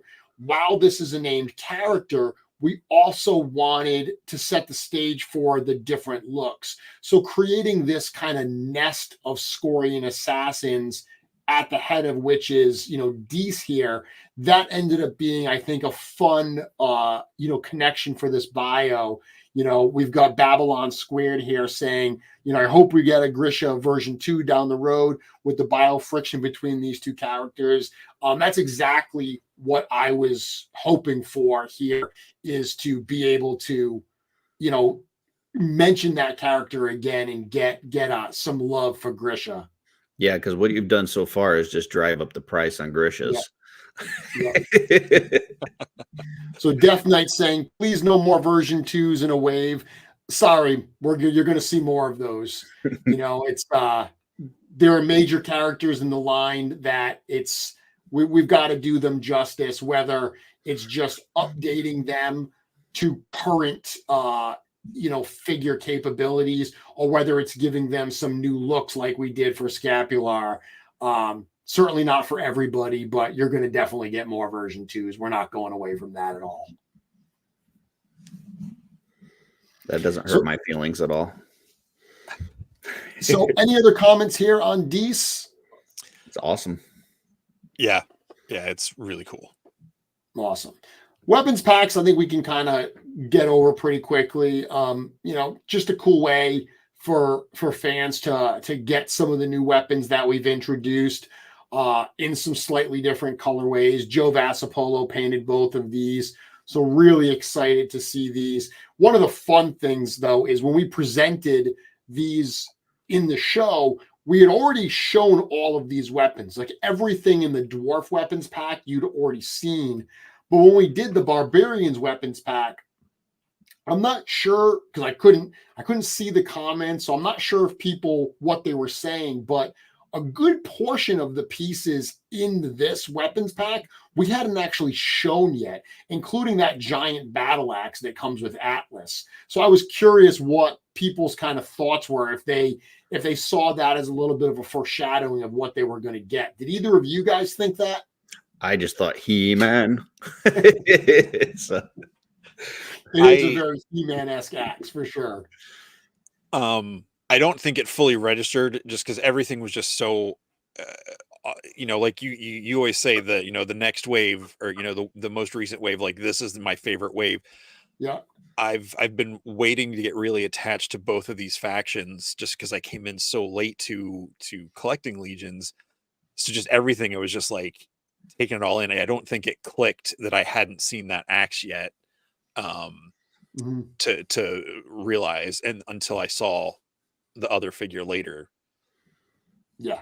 I love like on the two lower axes, like just like the leather straps on them and stuff. Like it's so realistic looking. I just I mean, listen, I love the old figures, I love the old parts, but some of these new parts are just amazing. Oh yeah. It's funny, and as we talk about 2.0s, even I heard someone saying, does the Valiant Knight make all the old figures obsolete? I don't think so, because there's a charm in those figures. I mean, there are some people like Michael Casper who said that he tends to prefer the simpler version 1s over the more complex version 2s. I think there's room for both of them. In my collection, there's certainly room for both of them. I very much can appreciate what the version 2s are, but I'm not going to rip all those older figures out of my collection. I still love those figures. They have a charm. And for me personally, I can remember getting them. I can remember there's a nostalgic kind of sense to those figures that I still very much enjoy. So everyone's going to be different when it comes to that, but that's kind of the way that I'm looking at them. Yeah. I do have a question here. I don't know if it's just a weird, and this is not a criticism of Trevor's photography. Does that sword fit in that sheath, or am I not? Okay. It does, actually. That's the same. So that sheath is the one that comes with the dwarf sword. I mean, you literally see it right here as well. It's the same exact sheath. So it fits the dwarf sword, but it also fits the gladius because it actually comes with Atlas. That's the sheath that Atlas has as at his side. Does the blade part stick out a little bit, or is that just an optical illusion? It's just an optical illusion. It actually fits in. Okay. Yeah, because even here, that sword looks bigger than that dwarf sword looks bigger than it as well. Yep, it's just an optical illusion the way it is. Gotcha. And I just want to say it real quick because some people have mentioned in the chat. I love the inclusion of the Torques. I think that's a really cool, another real world, artifact to include in it. So it's cool seeing it with a couple characters and in the accessory packs. Who now? The what? It's the ring. Oh, okay. It can either be worn around the neck. There's been different books I've read where that's been like a status symbol. A character earns a place or a title or within the clan or whatever, and it's just a really cool piece to see included. Gotcha. Yeah, like I said, a lot of the parts that we see on the House of the Noble Bear characters, that drinking horn, for instance, I mean, very, very much inspired by stuff that Diego and Cameron brought to the table and, the research that Eric did. This is, as we said at the start, it's a fantasy world, but there are real world influences that are driving a lot of this stuff forward. So it is cool when people recognize those influences and those pieces and can appreciate them being in there. Cool. So Regarion, one that I would say is outside of the version 2 is probably the least surprising inclusion in the wave. A lot of people expected this character because it was, teased on the side of the Siege of Bjorngar wave. This is one that has literally been on the to-do list for so many years. It's almost been added to multiple waves, and it just never seemed to make the cut. I had made a post yesterday about this figure. And I mean, realistically, I went to the studio for the first time ever in 2018 for my intern for a day. At that intern for a day, it was before Advent of Decay was even in hand yet. So it was certainly before Siege of Bjorngar had been shown. We got to see prototype heads of all the ogres. So we got to see Kurzog, the Ogre Legion Builder, and Bothar, which all came out as the first ogres. But we also saw the vampire, the demon Azahazar, and we saw this one. So this was the last head. This was sculpted all the way back around that period before Siege of Bjorngar, shortly after Advent of Decay. So to finally have that spot to get it out was really, really nice. But I also love the fact that it's not just that head on an Equidron body. Eric went ahead and he added, the new knee pads, the new belts, the new torso, armor and stuff. I feel like this figure, the new tail, is definitely got a nice mix of old and new parts. And just for those people out there that love the anthropomorphic characters, I think that this is one that is definitely hitting home hard for a certain group of people. Jesse, you're one that likes like me, you like the critters. Is this one that rang the bell for you? Definitely. Not to keep pointing to other fantasy works, but seeing the live action Chronicles of Narnia, whenever that came out years ago, seeing that they used kind of the more shaggy Highland cattle look for their Minotaurs, I thought was a really cool thing that I was like, I can't believe I never thought of that. So when I saw the art of this guy on the box, I was like, oh, I hope they come out with him someday. So seeing him pop up on screen was like, it wasn't necessarily a surprise, but it was definitely exciting. Because I'm always like, I grew up in a spot where whenever I would go out a certain road, we went by a farm that had just dozens of Highland cattle. And I know he's not specifically a Highland cattle, but he gives off that vibe with that shaggy look and everything. So it just, really love that look. And just seeing the bigger Minotaur look was just really exciting. Someone was asking about the horns, if they are removable. So they are removable. During the broadcast, Eric mistakenly said that they're the same horns that come in the Noble Bart set. They are not. They are actually different horns, but he did say they are removable. The other thing that's removable is those skulls on his belt there. So you can see them separately here. Those are the same skulls that were on the Chimera from Belualith. And they actually work. There are those two kind of like, ball-like metal pieces that hang from his belt. They're also available in the Barbarian's weapons pack. And that's what they're for. They hang off the belt and you can pop like 1.0 skulls on them basically to hang them from the belt like you see here. And that's essentially the net peg from the Valiant Knight, correct? That is on the belt there? Yeah, like the ball, the ball peg. It's these right here. Yeah. Yeah, that's what it's those two balls right there. That's what would hook onto the belt and what you would pop the 1.0 head on that piece there. Okay. I thought I had heard someone say that was that ball piece right there is the same as the articulated neck ball on the Valiant Knight. No, it's a different piece. Okay. Curtis, any thoughts on this character for you? This is one I want to get in hand and customize. I'm excited to repaint this. Nothing wrong with the paint job that it has, but I would like to get, a couple of different looks on this, maybe try out some different horns. I think the value on this figure is probably one of the best in the wave. Because you're basically getting like that Noble Barch set and an ogre figure for an ogre price. I love the fact that we got a taller Minotaur than just the the kind of the 1.0 ones. So yeah, I love this figure. I'm excited to see what kind of creations I can come up with this. I think one of the parts on this I'm most excited for is that new waist piece.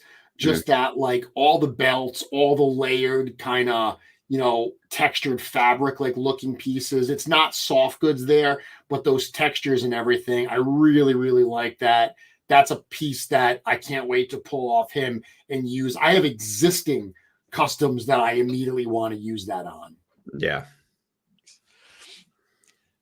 And I love his story that the ogre figures, like Kurzog was he like the translator and or negotiator or something? Yeah. And he's a survivalist. Like the bigger characters aren't just big, strong, brutes. Yeah. Like they've got other roles to play. I think that's really fun. Yeah, originally I made him he was like a chef. He was like a cook, basically. Because I didn't want him to be a brute. I didn't want him to be a tank. I felt like we've already got Bothar the Tower, who's kind of a tank-like character for that group. So I wanted to, do something a little bit different with him. And at first, I forget what it was, like what his role was, but he was essentially a cook. And Eric was like, "Yeah, it felt a little forced," he thought. So we made him more of a survivalist, so it wasn't just like he was like cooking for the House of the Noble Bear, that his skills were a little bit broader than just that, but it still kind of served the same purpose, to your point, that he's not just some muscle. Yeah, see, I want to repaint this guy with like some blues and whites, and then put him with a couple Vikings, like going up against an ice troll and in the snow out in the winter. Like that's Well, I've even seen some people, there was a comment on the post yesterday asking if this is ever going to be painted a more aggressive type look. I mean, there's no immediate plans, but yeah, we repaint stuff all the time for other versions. So, taking these parts and painting them darker colors to use that same kind of look and transform him into a brutish, maybe evil character, certainly that's possible down the road, and the parts would lend themselves to that for sure. Yeah, totally.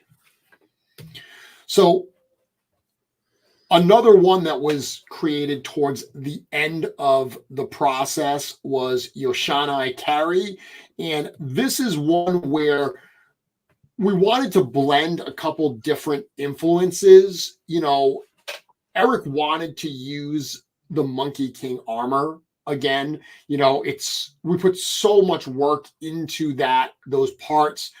They're such great parts that we wanted to have a little bit more life beyond just Monkey King, of course. So being able to use those again and create a character that lived well in mythos, this is what we came up with. It blends elements of a couple of different, cultural touch points. I actually saw one comment that, frankly, I found a little disturbing, that somebody said that, by us doing what's essentially an Oni, which is Japanese, but using Chinese armor, it was us playing into that stereotype that all Asian cultures are the same, which was a shitty comment, because our intention was the exact opposite.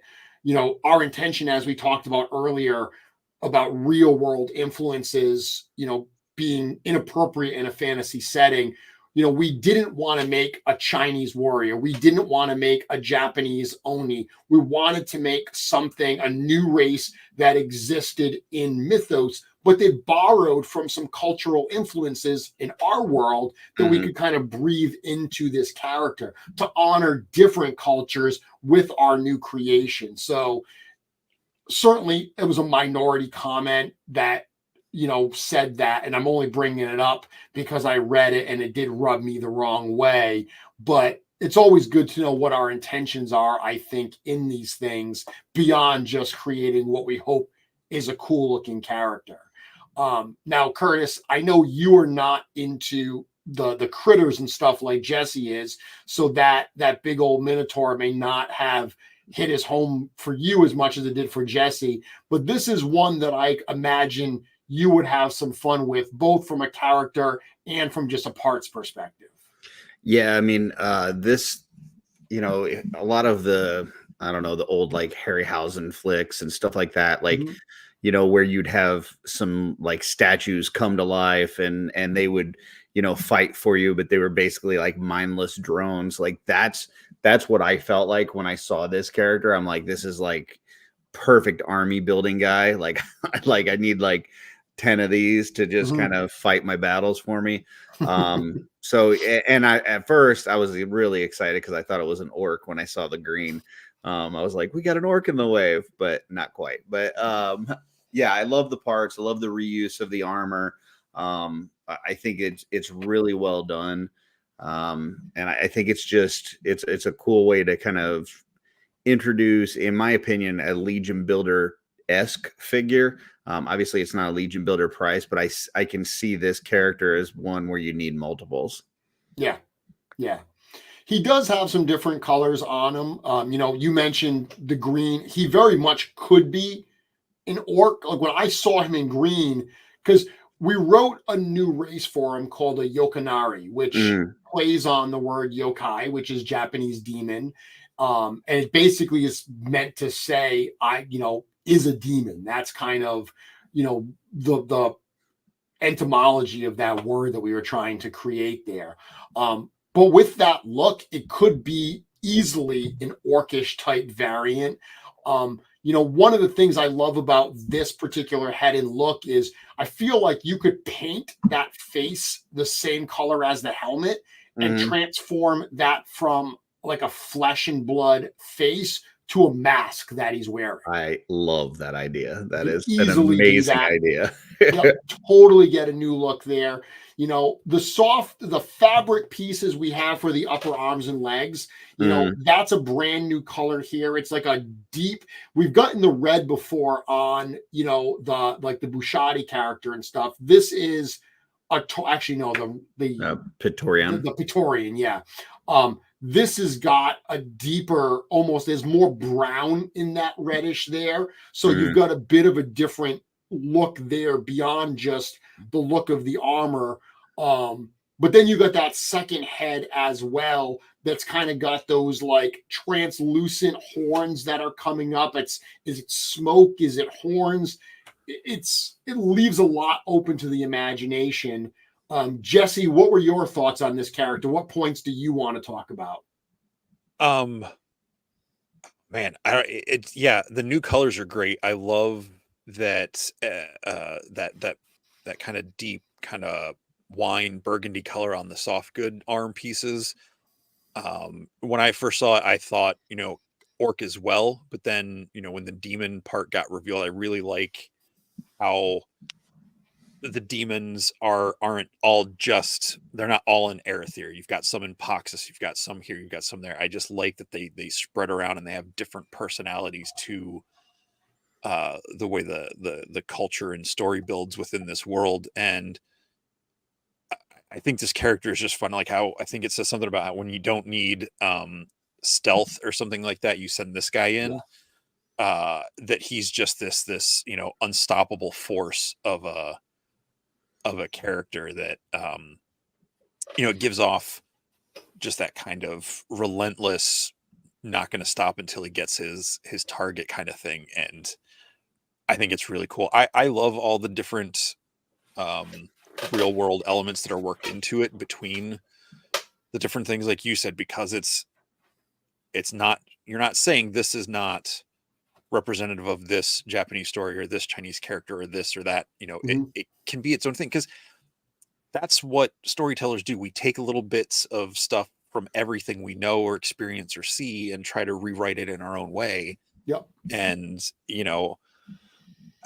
I think it's really cool that you're doing this, because it's clearly not meant to be my words aren't going to work, so I'm just going to back off of that comment.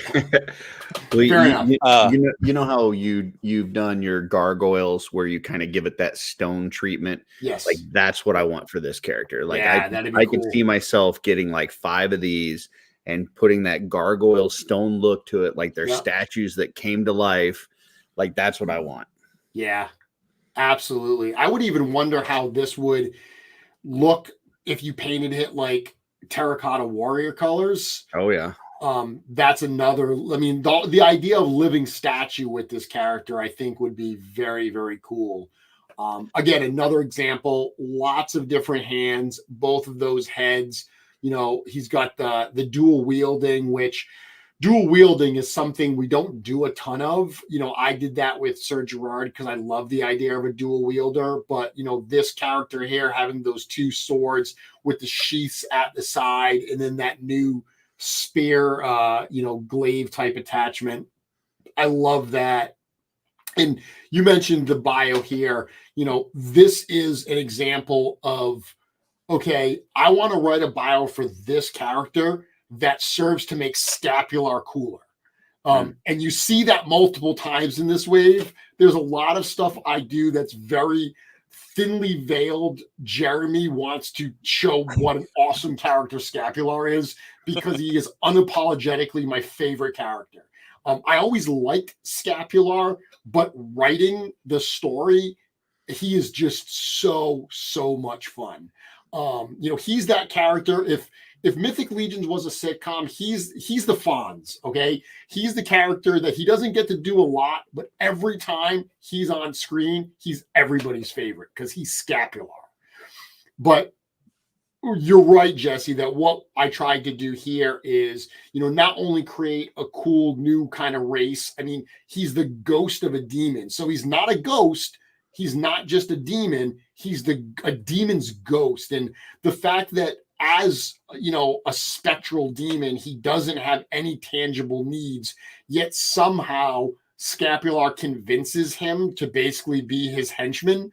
Like, that's just cool. And you're right. The idea here is that, when you just need someone to come in and mow down the competition, just do some damage, that's when you call this character in. So, creative storytelling question. You obviously not asking you to answer it now. Do you know what Scapular promised him to get him, or is that a we'll solve that another day problem? That's a we'll solve that another day problem.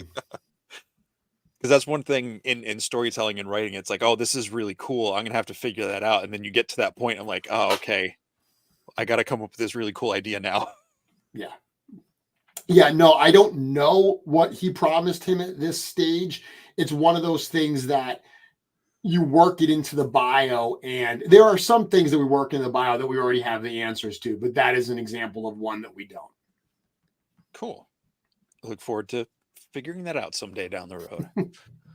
So as we get towards the end of these reveals here, just got a few left. Nieve is one that we thought would be popular, and I have to say she has greatly exceeded the level of popularity that we expected that she would have.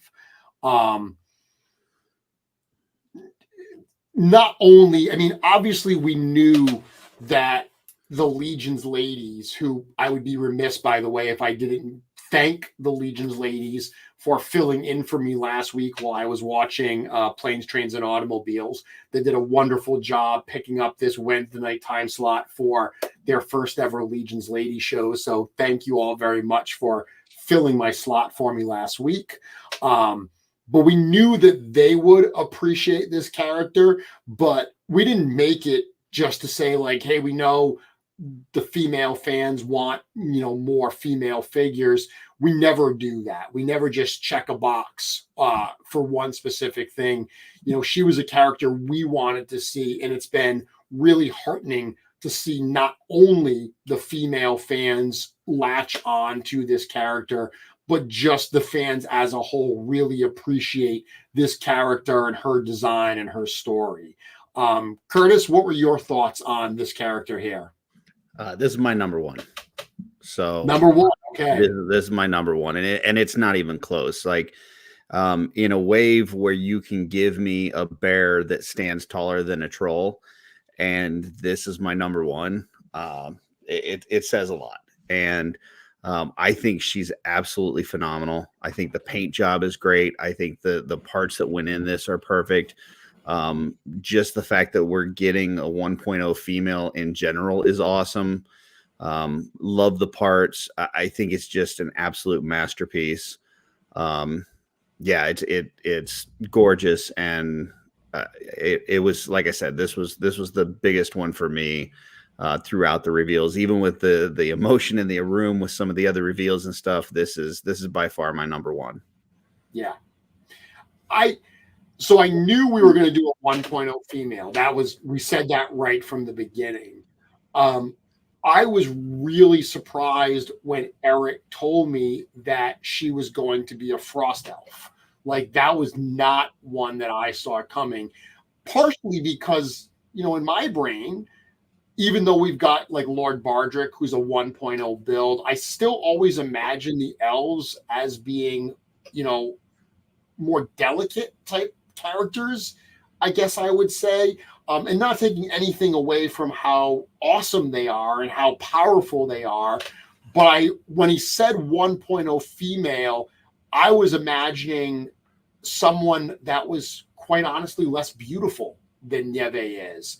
I was delighted to be surprised by this character, and just absolutely love, as you just mentioned, everything about the design decisions here. Jesse, what were your thoughts on this particular figure? I don't know if it picked up in the live stream, but I'm pretty sure I let out an audible whoop of some sort when she got revealed. I almost jumped out of my chair. I mean, the female characters in stories, when done well, have always been some of my favorites. So I was really hoping for a 1.0. And so I saw the name pop up on the screen, and I immediately typed it in. I was like, Neve Norse. And I was like, I just wanted to get before it moved on to the character. Mm-hmm. And I was just trying to see if I could find some, like I said earlier, I love the etymology of words and names and all that stuff. So, and I just saw like Norse, something about like snow or snowflake. And I was like, what is this going to be? And then it's a kind of delicate snow.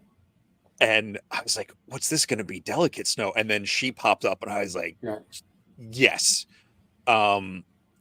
Yeah. I mean, even if she was in like complete, like soft goods or armored parts, I would love this character, but just the little wolf medallion, like at the end of her necklace there, the braids, the blue paint on the face, like everything about this figure is everything I could have wanted. It might be replacing Thistlethorn, or excuse me, she might be replacing Thistlethorn as my favorite Mythics figure. Woohoo! We'll have to find out when she actually comes in and get her in hand. But yeah, just the tones and the fact that you made a frost elf be the first 1.0 female, I thought was really cool for Mythics anyway. And that she's a former gladiator. It's just, everything about this character is, cool. It's interesting because the first 1.0 female we got was Vorga, right, in Cosmic Legions. And Vorga's a tank. Like, she's got the big chain gun. She's just like stocky and just thick and powerful. So I think when Eric had first said, I want to do a 1.0 female, that's the kind of character I was expecting. And while I certainly wouldn't want to trade blows with Neve here, I really do think she mixes that powerful yet beautiful, like she's clearly no less feminine for being such a, powerful warrior-like character. You mentioned former gladiator. That was one of Eric's ideas when we were talking about her bio. He wanted to put her as one of the gladiators in the Colosseum. And it was my idea because it gets boring when everyone is like starstruck by the heroes. Everyone's following Atlas because he's the, the noble bear and, everything. So I like the idea that, and I do know the story of the fall of the Colosseum. It is part of the book. So there are a number of characters who are loyal to Atlas because of his rebellion and, the fact that his rebellion freed them from the Colosseum.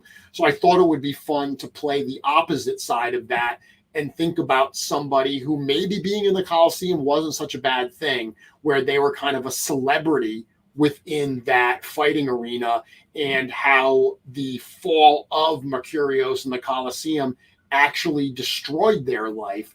So not only did she not want to follow Atlas, she wanted to kill Atlas for what his rebellion had cost her, and how that could be turned around. One thing here where it says that she was visited in a dream by the great wolf.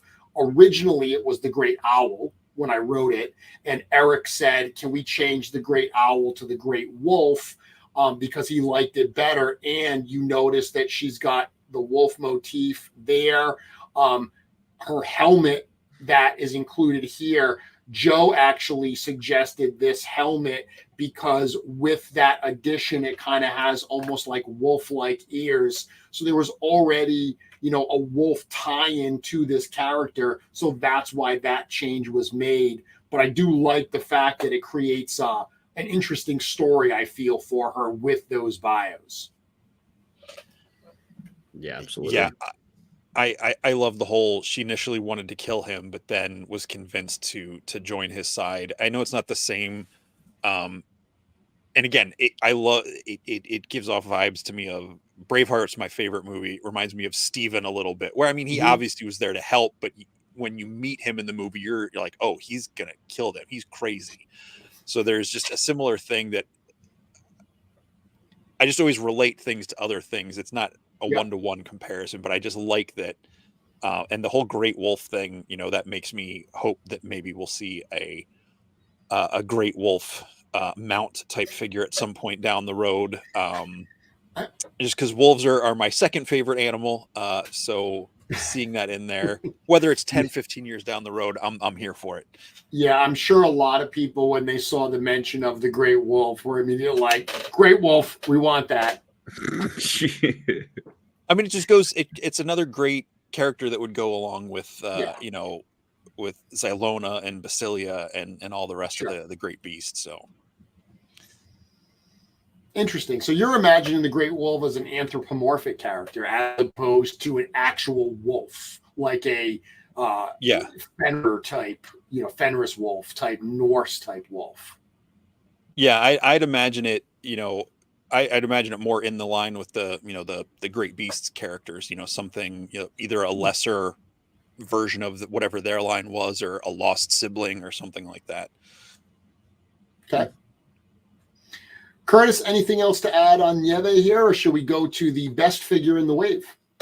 Well, this is the best figure in the wave, but you can go to the next one if you want.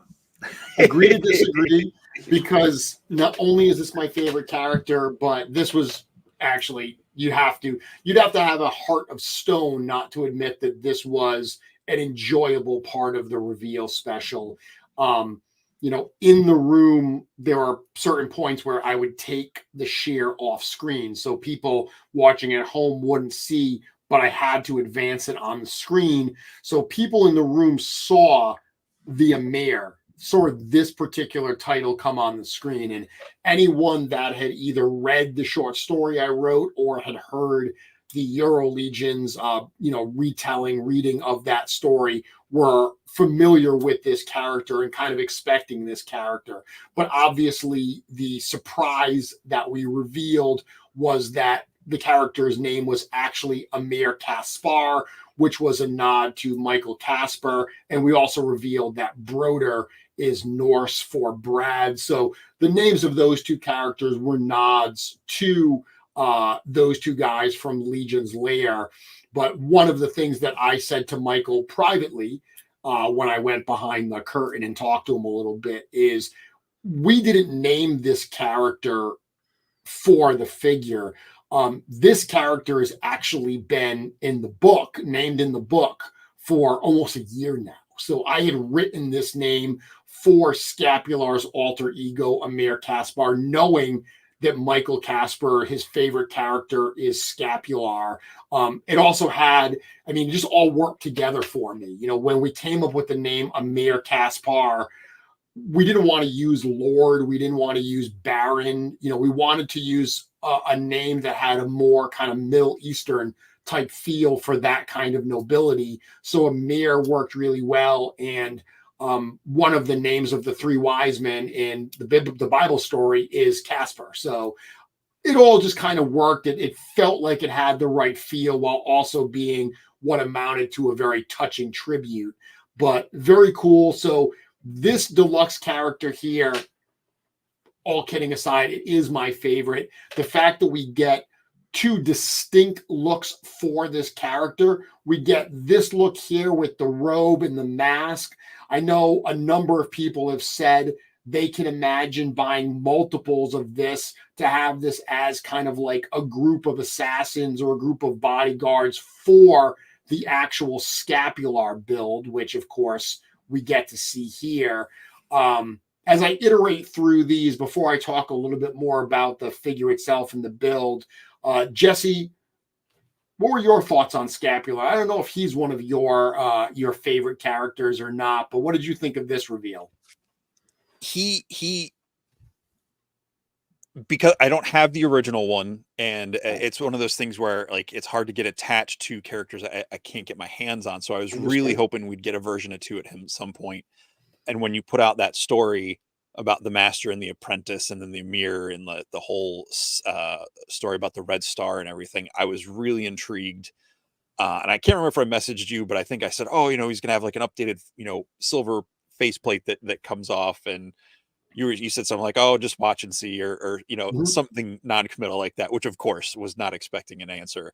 So seeing that first, the red robed version, I thought was really cool. And then you kept going through the pictures and revealing more and more. And it's just, I love how ridiculously accessorized this character is. It is just, it's ludicrous. Just all these belts, and like, how's he going to sit down? Like, just imagine him going to sit down on his throne or at a table to eat, and his like pockets are getting stuck on chairs. Like, not to make fun of him, but it just seems like, for a moment of levity. But you also know that this guy is going to be ruthless and cutthroat and, be a complete challenge to anyone that goes up against him. So, the amount of detail and sculpting in every piece on this figure is insane. And I love that it wasn't just a faction shield. I love that really round, I'm drawing a blank on what that type of shield's called, but that more round, buckler type shield look for that is just really cool with that, the scapular design from the original shield. It's just, this character is going to be a lot of fun to play with. I love the fact that as accessorized as he is, everything fits on him. That those throwing daggers come out. We talked on the show that, the staff breaks down into 2 pieces and it slides into those canisters on his back. And then the shield slides into the middle canister. So he literally can carry every item that he comes with on his body. Like, you don't, other than the extra hands, you don't have to open up your accessory bag or your fodder bins and throw a bunch of stuff in, because you just can't fit every weapon on the character. Scapular is going to take all of it to him. He's going to keep it all on his body. Curtis, what were your thoughts on Scapular? I mean, first off, the emotion in the room was absolutely palpable. I mean, it was, you guys created a very unique situation for anybody that was in that room. It was an amazing reveal. And then the figure itself, I mean, the only problem that I have is that I typically only like to display one version of a main character, and I don't know which one I like better. Like, this fully soft good version looks really cool, and then this version with the full loadout on him, I mean, I'm a sucker for that. Like, like Trapjaw was one of my favorite characters growing up, that you could, take his extra pieces and like hang them on his belt and stuff. And so the fact that, he comes with all this amazing weaponry, but he can carry it all on him it's so cool. I can answer that for you. You do get both, and you display both, because Scapular, while Emir Caspar is one of his aliases, it doesn't mean he's always the one under the mask. There are times where it would make sense that somebody else, a trusted lieutenant in the Suns, would have to play that role so Scapular can do his own thing and interact. So you can easily display them both. And in that particular case, it's a nameless lieutenant who's under the mask as opposed to the actual Scapular. Well, sir, you just sold me two, and you have done your job as director of sales and marketing. Well, and I'm gonna that you just saying that now just build out in the story when that lieutenant comes back, he's gone. Like he's like, all right, you served your purpose. I can't. He's like, you've seen too much. Yeah. So, and I'll just real quick. I initially thought the blowgun was a pipe. Yep. And I could just see him sitting down with like a hookah or something in like their lair, their lounge, and just talking with his people. And then you said blowgun. I was like, oh, I might still use mine. That makes more sense. Or it could be either one. Yeah. Well, so it's funny. So this character, again, it touches on a number of points for me why it's an emotional character, why I like it as much as it does. I do. But I mentioned this previously that, this was really the first character that got created based on some of the content that I wrote. So the whole Amir Kaspar character is a persona that I created for some specific needs in the story. So when Eric and I were talking about both Scapular 2 and Atlas 2, the idea of including pieces with them so you could make their essentially flashback versions. That was an idea that I had pitched that Eric really liked. So the fact that he went to my story content to find inspiration for what those flashbacks would be was kind of a mind blown type moment for me personally.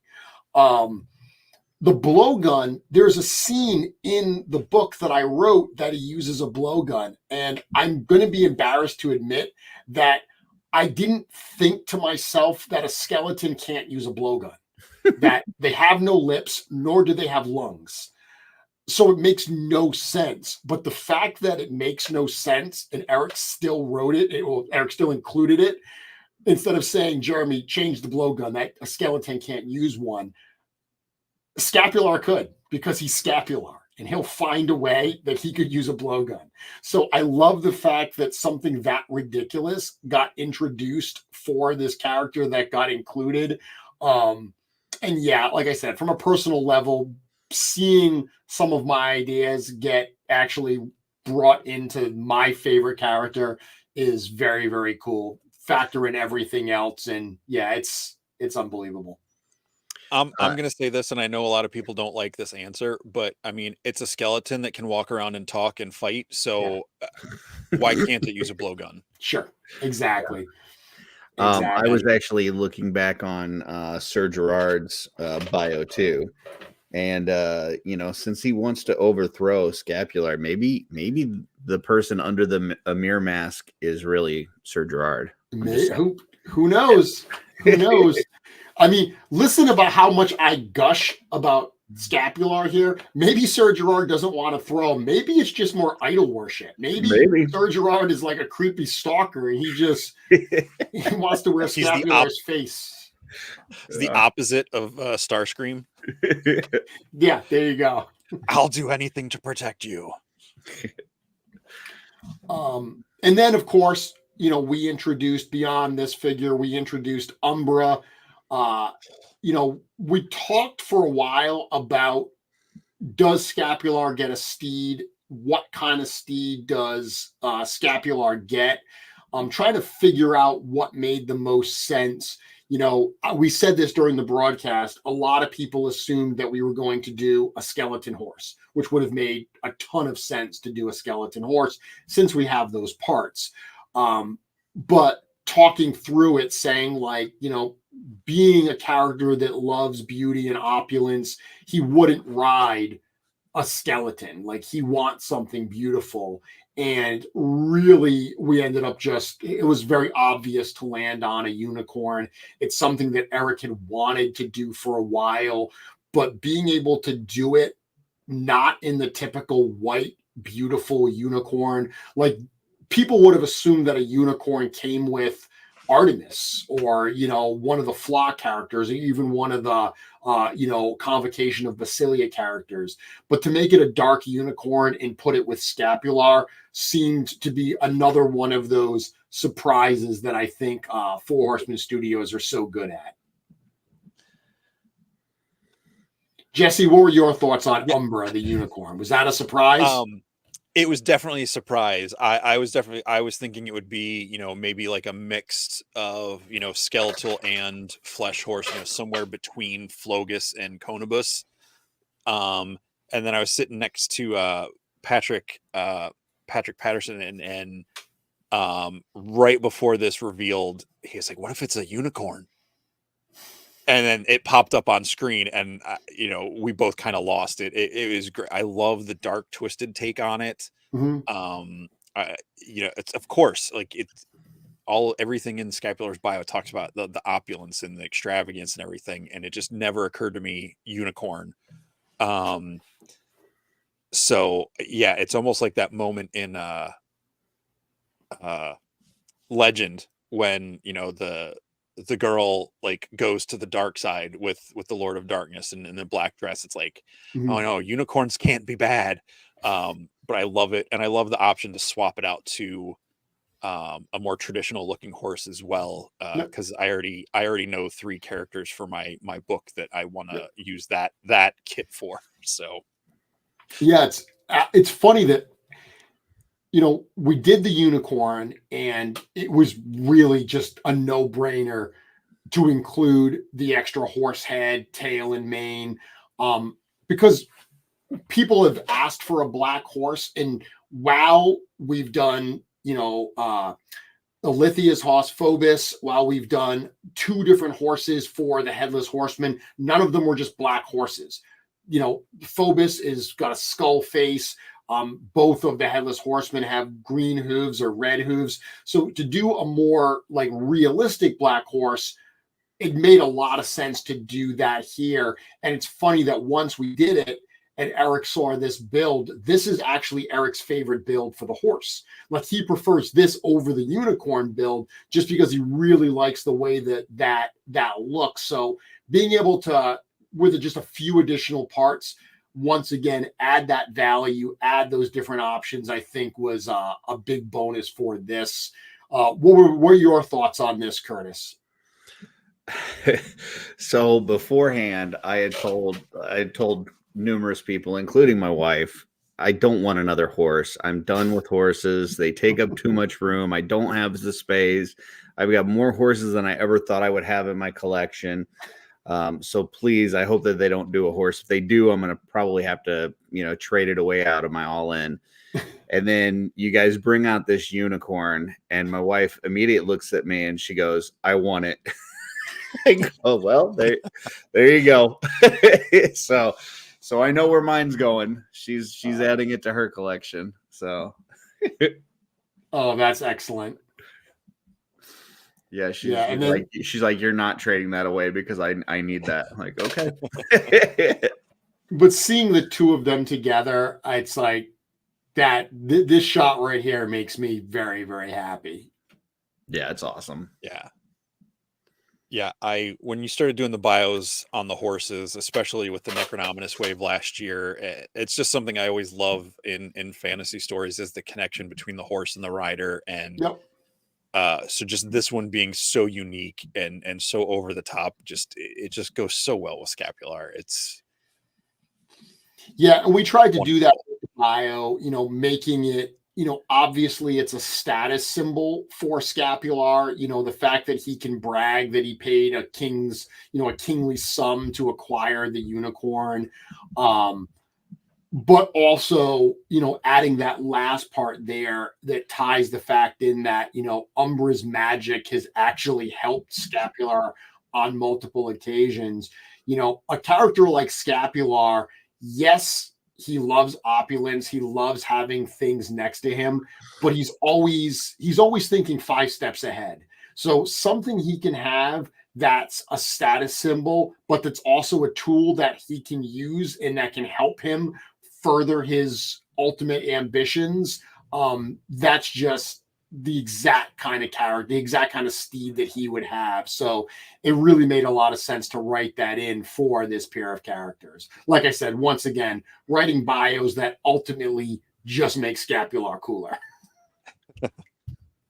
I don't think anybody's complaining about that. Not at all. So that brings us to the final two. And once again, not a big surprise here. Atlas the Conqueror 2, another major character. It's no surprise Atlas is one of the main heroes of the story. So being able to get back to this character and do a new version. I know Steven had mentioned on the show that he expected Atlas to, but he thought it would be a new look for him. He thought it would be like a fully armored type look. It is something that we talked about. Do we do, a different version of Atlas? But ultimately, we kind of felt that this version of Atlas, which is his iconic look, there are so many people in the line that collect it that don't have this version of Atlas that we had to give them that iconic version. It's great to give the alternate looks, the alternate costumes, but you need Batman in his basic Batman costume. You need Atlas in his basic House of the Noble Bear, Atlas the Conqueror look before you can really do something else. Curtis, is this one that appealed to you? Oh, absolutely. I mean, Atlas has always been one of my favorites. And you guys have really nailed it with these version 2s. Just the new parts library and the fact that you guys are willing to kind of throw the tooling budget out the window. I love the new parts. I love the boot cut. I love the the non-symmetrical nature of it. I know I've heard some people kind of, poo-poo that a little bit, that they want the parts on both sides, and it's like, we'll get it. I mean, if they sculpted it for one side, guaranteed we're going to see it for the other side too. But for this particular build, I love that it's not symmetrical, and it's got all the little pieces that tell that history of where he's been and all the different factions he's been in and the places he's been to. The fur piece on the back is absolutely amazing. Overall, I think this character is really, really cool. And I do have the version 1. So it's, unlike Scapular, this is one that I didn't necessarily need a version 2. But when you throw one out there that looks like this, now you've got to have it. So. Yeah, absolutely. Jesse, what about you? What are your thoughts here? This is probably just going to be sounding like a jumping on the bandwagon, but the House of the Noble Bear is always a faction I've wanted to really dive into and really support, because I do always love kind of that underdogs, the misfits, the ones that all kind of, that's why I like the X-Men, is they were, all the outcasts that came together. Yep. I just haven't gotten enough in my collection to really fully feel attached, but with the characters in this wave, definitely did that. And seeing this version of him, not that I didn't like the original, but since I don't have it yet, I'm like, oh, this got me really excited for Atlas. And then hearing that he is one of, if not the major hero character, that was news to me at that point. Hearing that, I don't know if that was just something I had missed or the first time it was said, but that really changed my opinion on him, even though I liked the story. But the two-tone fur, the bear pieces, the scaphoid coloring to the skull on the belt piece, the fact that the right leg has all the different elements, the different factions built into it. And it's like, what happens if this is going into the next Great War, the Second Great War, those armies are going to have to fight together and join together. So I'm just curious where the story is going to go, what this all means. And I love the asymmetrical look. If it's not like a knight, the comment that you made, guard, Curtis, the comment that you made, Curtis, about the asymmetry, I get it. I'm a customizer. So the idea of like, hey, you're limiting the way I can use this figure by giving me those asymmetrical parts. Yeah. But you can't, not every figure is going to come with every part, this is already a $37 figure with everything you're getting, and when you look at the loadout here, that's a lot. And this doesn't even show the fur cape and everything. That's a lot you're getting at that $37 price point. We didn't want, after making Scapular Deluxe, we didn't want to throw another Deluxe in there as well for the 2.0 characters or version 2 characters. You are right. I'm happy to tell people right now that yes, we've sculpted the other arm and the other lower leg. Those parts all exist. They will come out at some point. But for Atlas, this is the decision that we always make. And I think that more than most toy companies, we look at each release and we always say, are there any things we can add into this that are going to make it a better overall value, a better overall figure that people are going to be able, with a couple swaps, to create something totally new. We love doing that. But there is also a point where you're like, okay, we need to make the figure. The number one job of this set is to make the best Atlas version 2 we possibly can. And you nailed it. There is a point where you say, look, adding in the extra arm, adding in the extra leg, that's going to move this into a price category that's ultimately going to take away from Atlas version 2. So you'll get them down the road, just perhaps not in this particular figure. The only time that asymmetry has bothered me in this line is with Calavius, and that's just because we've never gotten that other dark skin tone arm on any other figure. So it's like you can't make as a customizer, unless you're willing to paint an arm in the joint.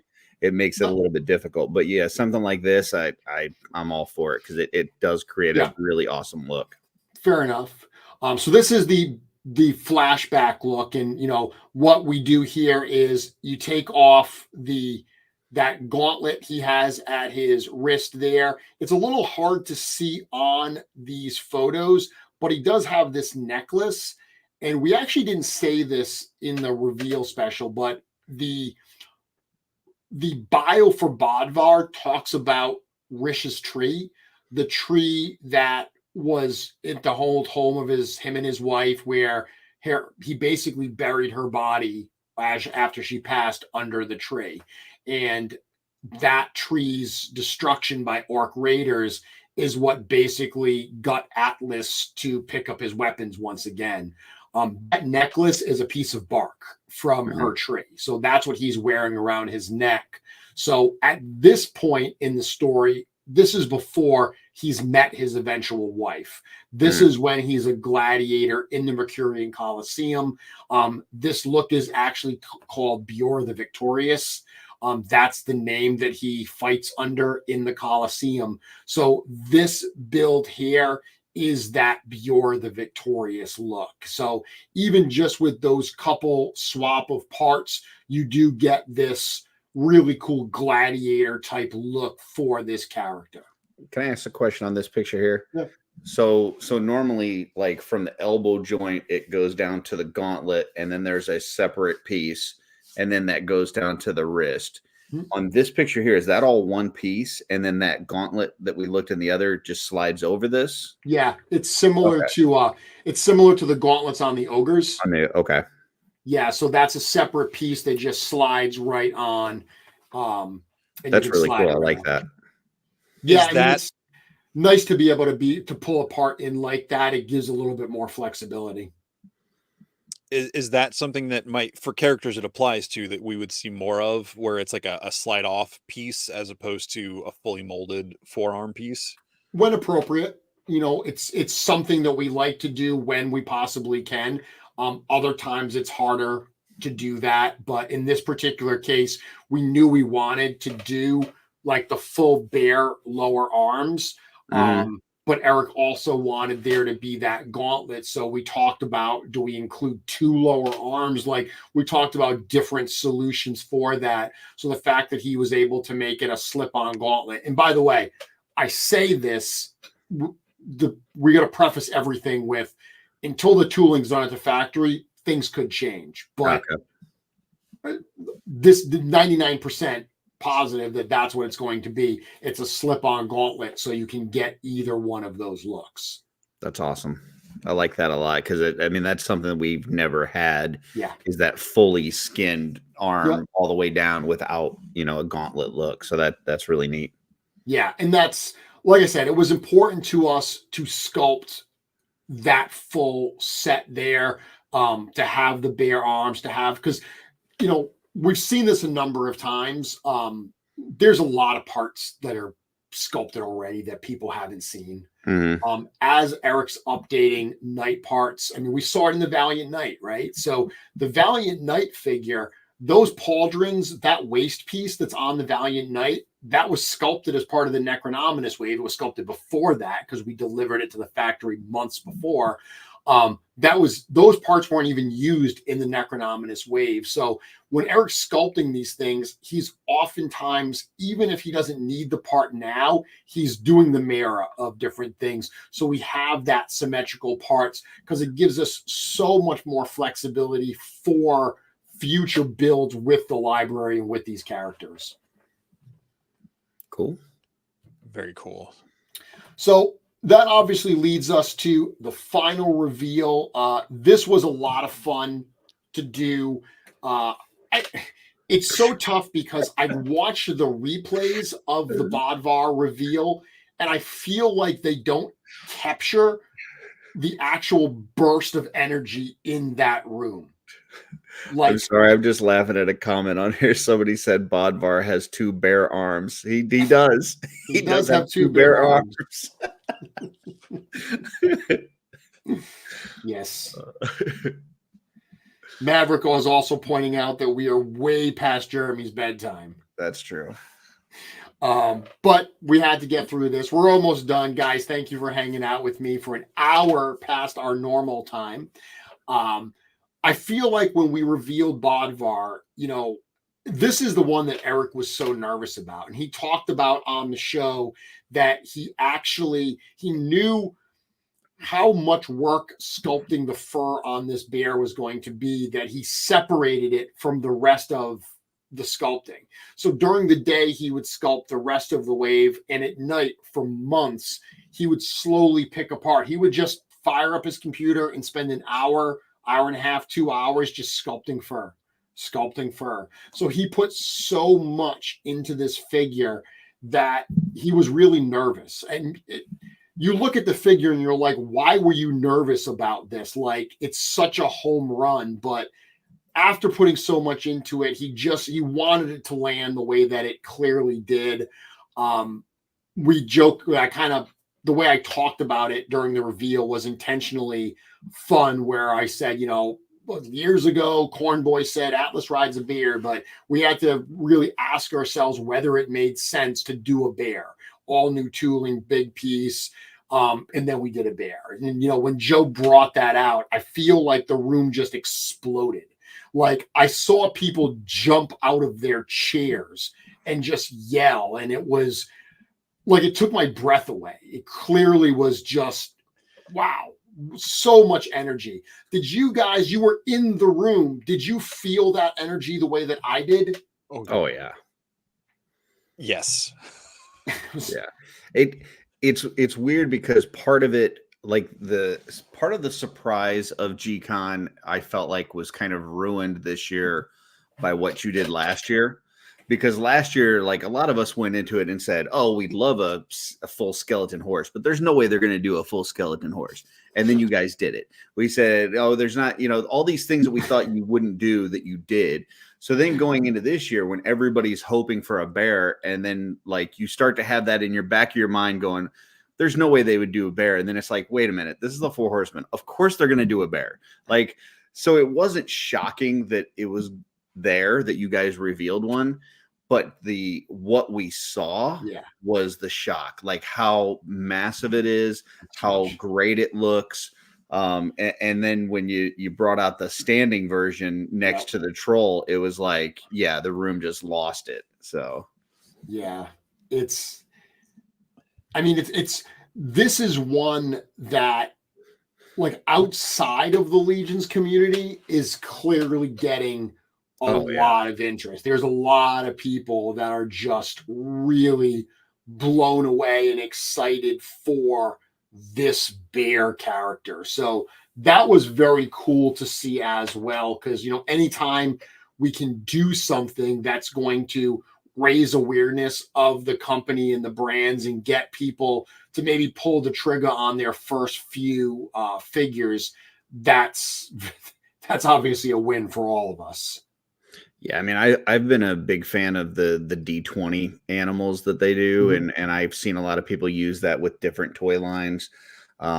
This is one that I could see people doing something similar. Like you just get this and you can throw this with whatever, put blank toy line and throw it in there, and you can put this bear with it. So I definitely see this as, you know, a lot of people's first Mythic Legion figure for sure. And I think at that $85 price point that we have it for the direct pre-order, it's very again, good. I would challenge any company, and I'm not talking trash about any other toy company, but to actually put out something like this, as detailed, as articulated, as big as this, and hit that price point, that is very much us trying to do right by those who support us. Yeah. Jesse, again, another critter in the wave, but a bit of a different one, not anthropomorphic, but someone that's an actual full-on animal character. What were your thoughts on this? I absolutely love Bodvar. The only way this could have been made more for me is if you had painted it green. I got the nickname Bear the day my siblings met me at the hospital when I was born. So it's, you know, there was a part of me that was just like the most trolly I feel like I ever did was leading up to G-Con was being like, oh, I hope they don't do a bear just because that's what everybody wants. And I just want people to be wrong. Just that was the most spiteful thing I think I've ever said about Mythic Legions. But secretly I'm like, I want a bear. I want a bear. Like, so seeing what you guys did with this, with the head and the alternate neck thing, like it just, like, I don't think I'm going to fully comprehend this figure until I get it in hand. But you know, I got to get one to be with Atlas and be part of the Mythic display, but then I got to get another one just to be a bear. Yeah. Just on my regular shelf. And take do the bear saddle things. off, stand it up. Yeah. Well, there's a movie and stuff. No, there's a movie that came out when I was going between 4th and 5th grade called The Bear, set in British Columbia back in, I don't know if it's like the 17 or 1800s.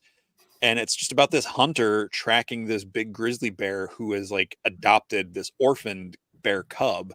And there's almost no dialogue in the movie. It's just kind of a wilderness survival thing about this little bear that follows around this big grizzly. And, you know, at 4th grade, what, 9 years old, 8-9 years old, like that movie riveted me. As soon as it came on Disney, we taped it and I watched it over and over and over. So, you know, I'm just so excited for this figure. I love, my initial thought is with Atlas, like, oh, he would have like a bear hood, you know, you would have like a barbarian, but I'm like, wait, it's the House of the Noble Bear. If he's got a bear companion or a mount, like he can't wear a bear hood as, you know, part of his costume. But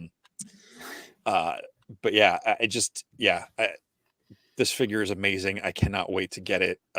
Just the articulation, especially the angry face is great. I do love the alternate faces that you guys have been doing more recently, where you get the more expressive and the stoic face, but that just kind of calm bear face is just, I love that thing. Well, it's funny because even Trevor asked about this when he saw the bear, and, you know, you mentioned wanting to get this in hand. Trevor has said that, you know, even the prototype, which, you know, prototypes are notoriously difficult to work with, and Trevor is able to work his magic with these things falling apart. He was incredibly enthused with how well even the prototype moved. So, you know, I heard him saying to multiple people, wow, if the prototype moves like this, the production is just going to be an absolute joy. But Trevor had asked when I first was showing him the pictures, because part of the process that we use is, you know, they paint the figures at the studio, then they give them to Joe. Joe puts them together, and then Joe takes photos of the prototypes and all of the accessories and he sends them to me so I can get them to Trevor. So we can say, okay, this is what you're getting. This is the builds. If there are any specific things like with Dees, where we're like, listen, there's 4 different configurations for the head. This is the primary configuration we want. That's all communicated through those rough photos. So I remember Trevor asking, does the bear mouth open and close? And, Eric had said the problem with a bear's anatomy, and this gives you an example of how deep he looks into this. A bear's anatomy, if you just make an articulated jaw, it's not the way a bear looks when it actually growls. The shape of the face changes. So if we would have just made that jaw articulated, it wouldn't actually have that same type of roaring look, that same type of authenticity that we got with that second head. So that's why Eric said, nope, it's essential. No articulated jaw. We're going to do 2 totally separate heads so we can get the musculature of that face and how it would look when it's growling correct. That's awesome. Yeah, I do love this comment from Joe. We need bear cub mounts for the gnomes. So. And then obviously the standing version here, the fact that we went ahead and did those other claws and that headpiece, that neck piece. Again, the reason Trevor didn't shoot them is because they were last minute additions. Looking at this and trying to get the standing look, the head not going forward enough. Eric saying, okay, we're going to make those parts and throw them into the set. That gets that standing bear, which, as you mentioned, Curtis, when people came in, when Joe brought that version out and stood it next to the troll, and you could really see what a towering presence it was, I think it really showed people how much attention we paid to this particular release. Absolutely. So with that wraps up all of the figures in the wave. Obviously, the all-in also includes that bonus head. So for the $550, you get all of these different figures. I would be not doing my job if I didn't mention that this is available for sale now at storehorseman.com.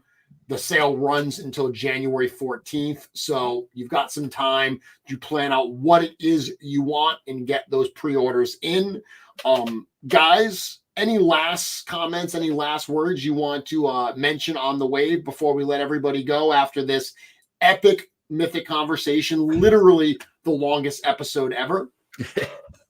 I just think it's an awesome wave. I think you guys did fabulous. You prove year after year that tooling is not a thing that you even take in consideration anymore. Like, you're just going to make the best figures at the best bargain, and this all-in price for everything you're getting here, including that massive bear, is total indication of that. So kudos to you guys, and just, as a fan, I just say thank you. Jesse, how about yourself? Any last words? I'll second everything Curtis said, and just throw in a real quick, I know Cornboy and you guys like to say you guys just try not to suck, and there is nothing about this that sucks. That is true. Except that it's not here yet. Yeah, exactly. Yeah, very excited for this. Obviously the wait is a killer. It killed me to put how long it's going to be before this wave, but things are in process. We're, doing the things that we need to do to try to push these faster. You mentioned, Curtis, that, we don't consider the tooling. We do consider the tooling, but once again, the success and the support has been so substantial that it's really allowed us to take some of these risks to put more into the wave. So as long as the Legionnaires keep supporting it the way they have been, we're going to keep doing this and giving you waves like Mythic Legions, Rising Suns. Beautiful. With that, guys, we're going to let everyone go tonight. I will be back here next week with another Mythic conversation. Very special show planned for next week. I will see everybody then. Jesse, Curtis, thank you both very much. We'll talk to everyone soon.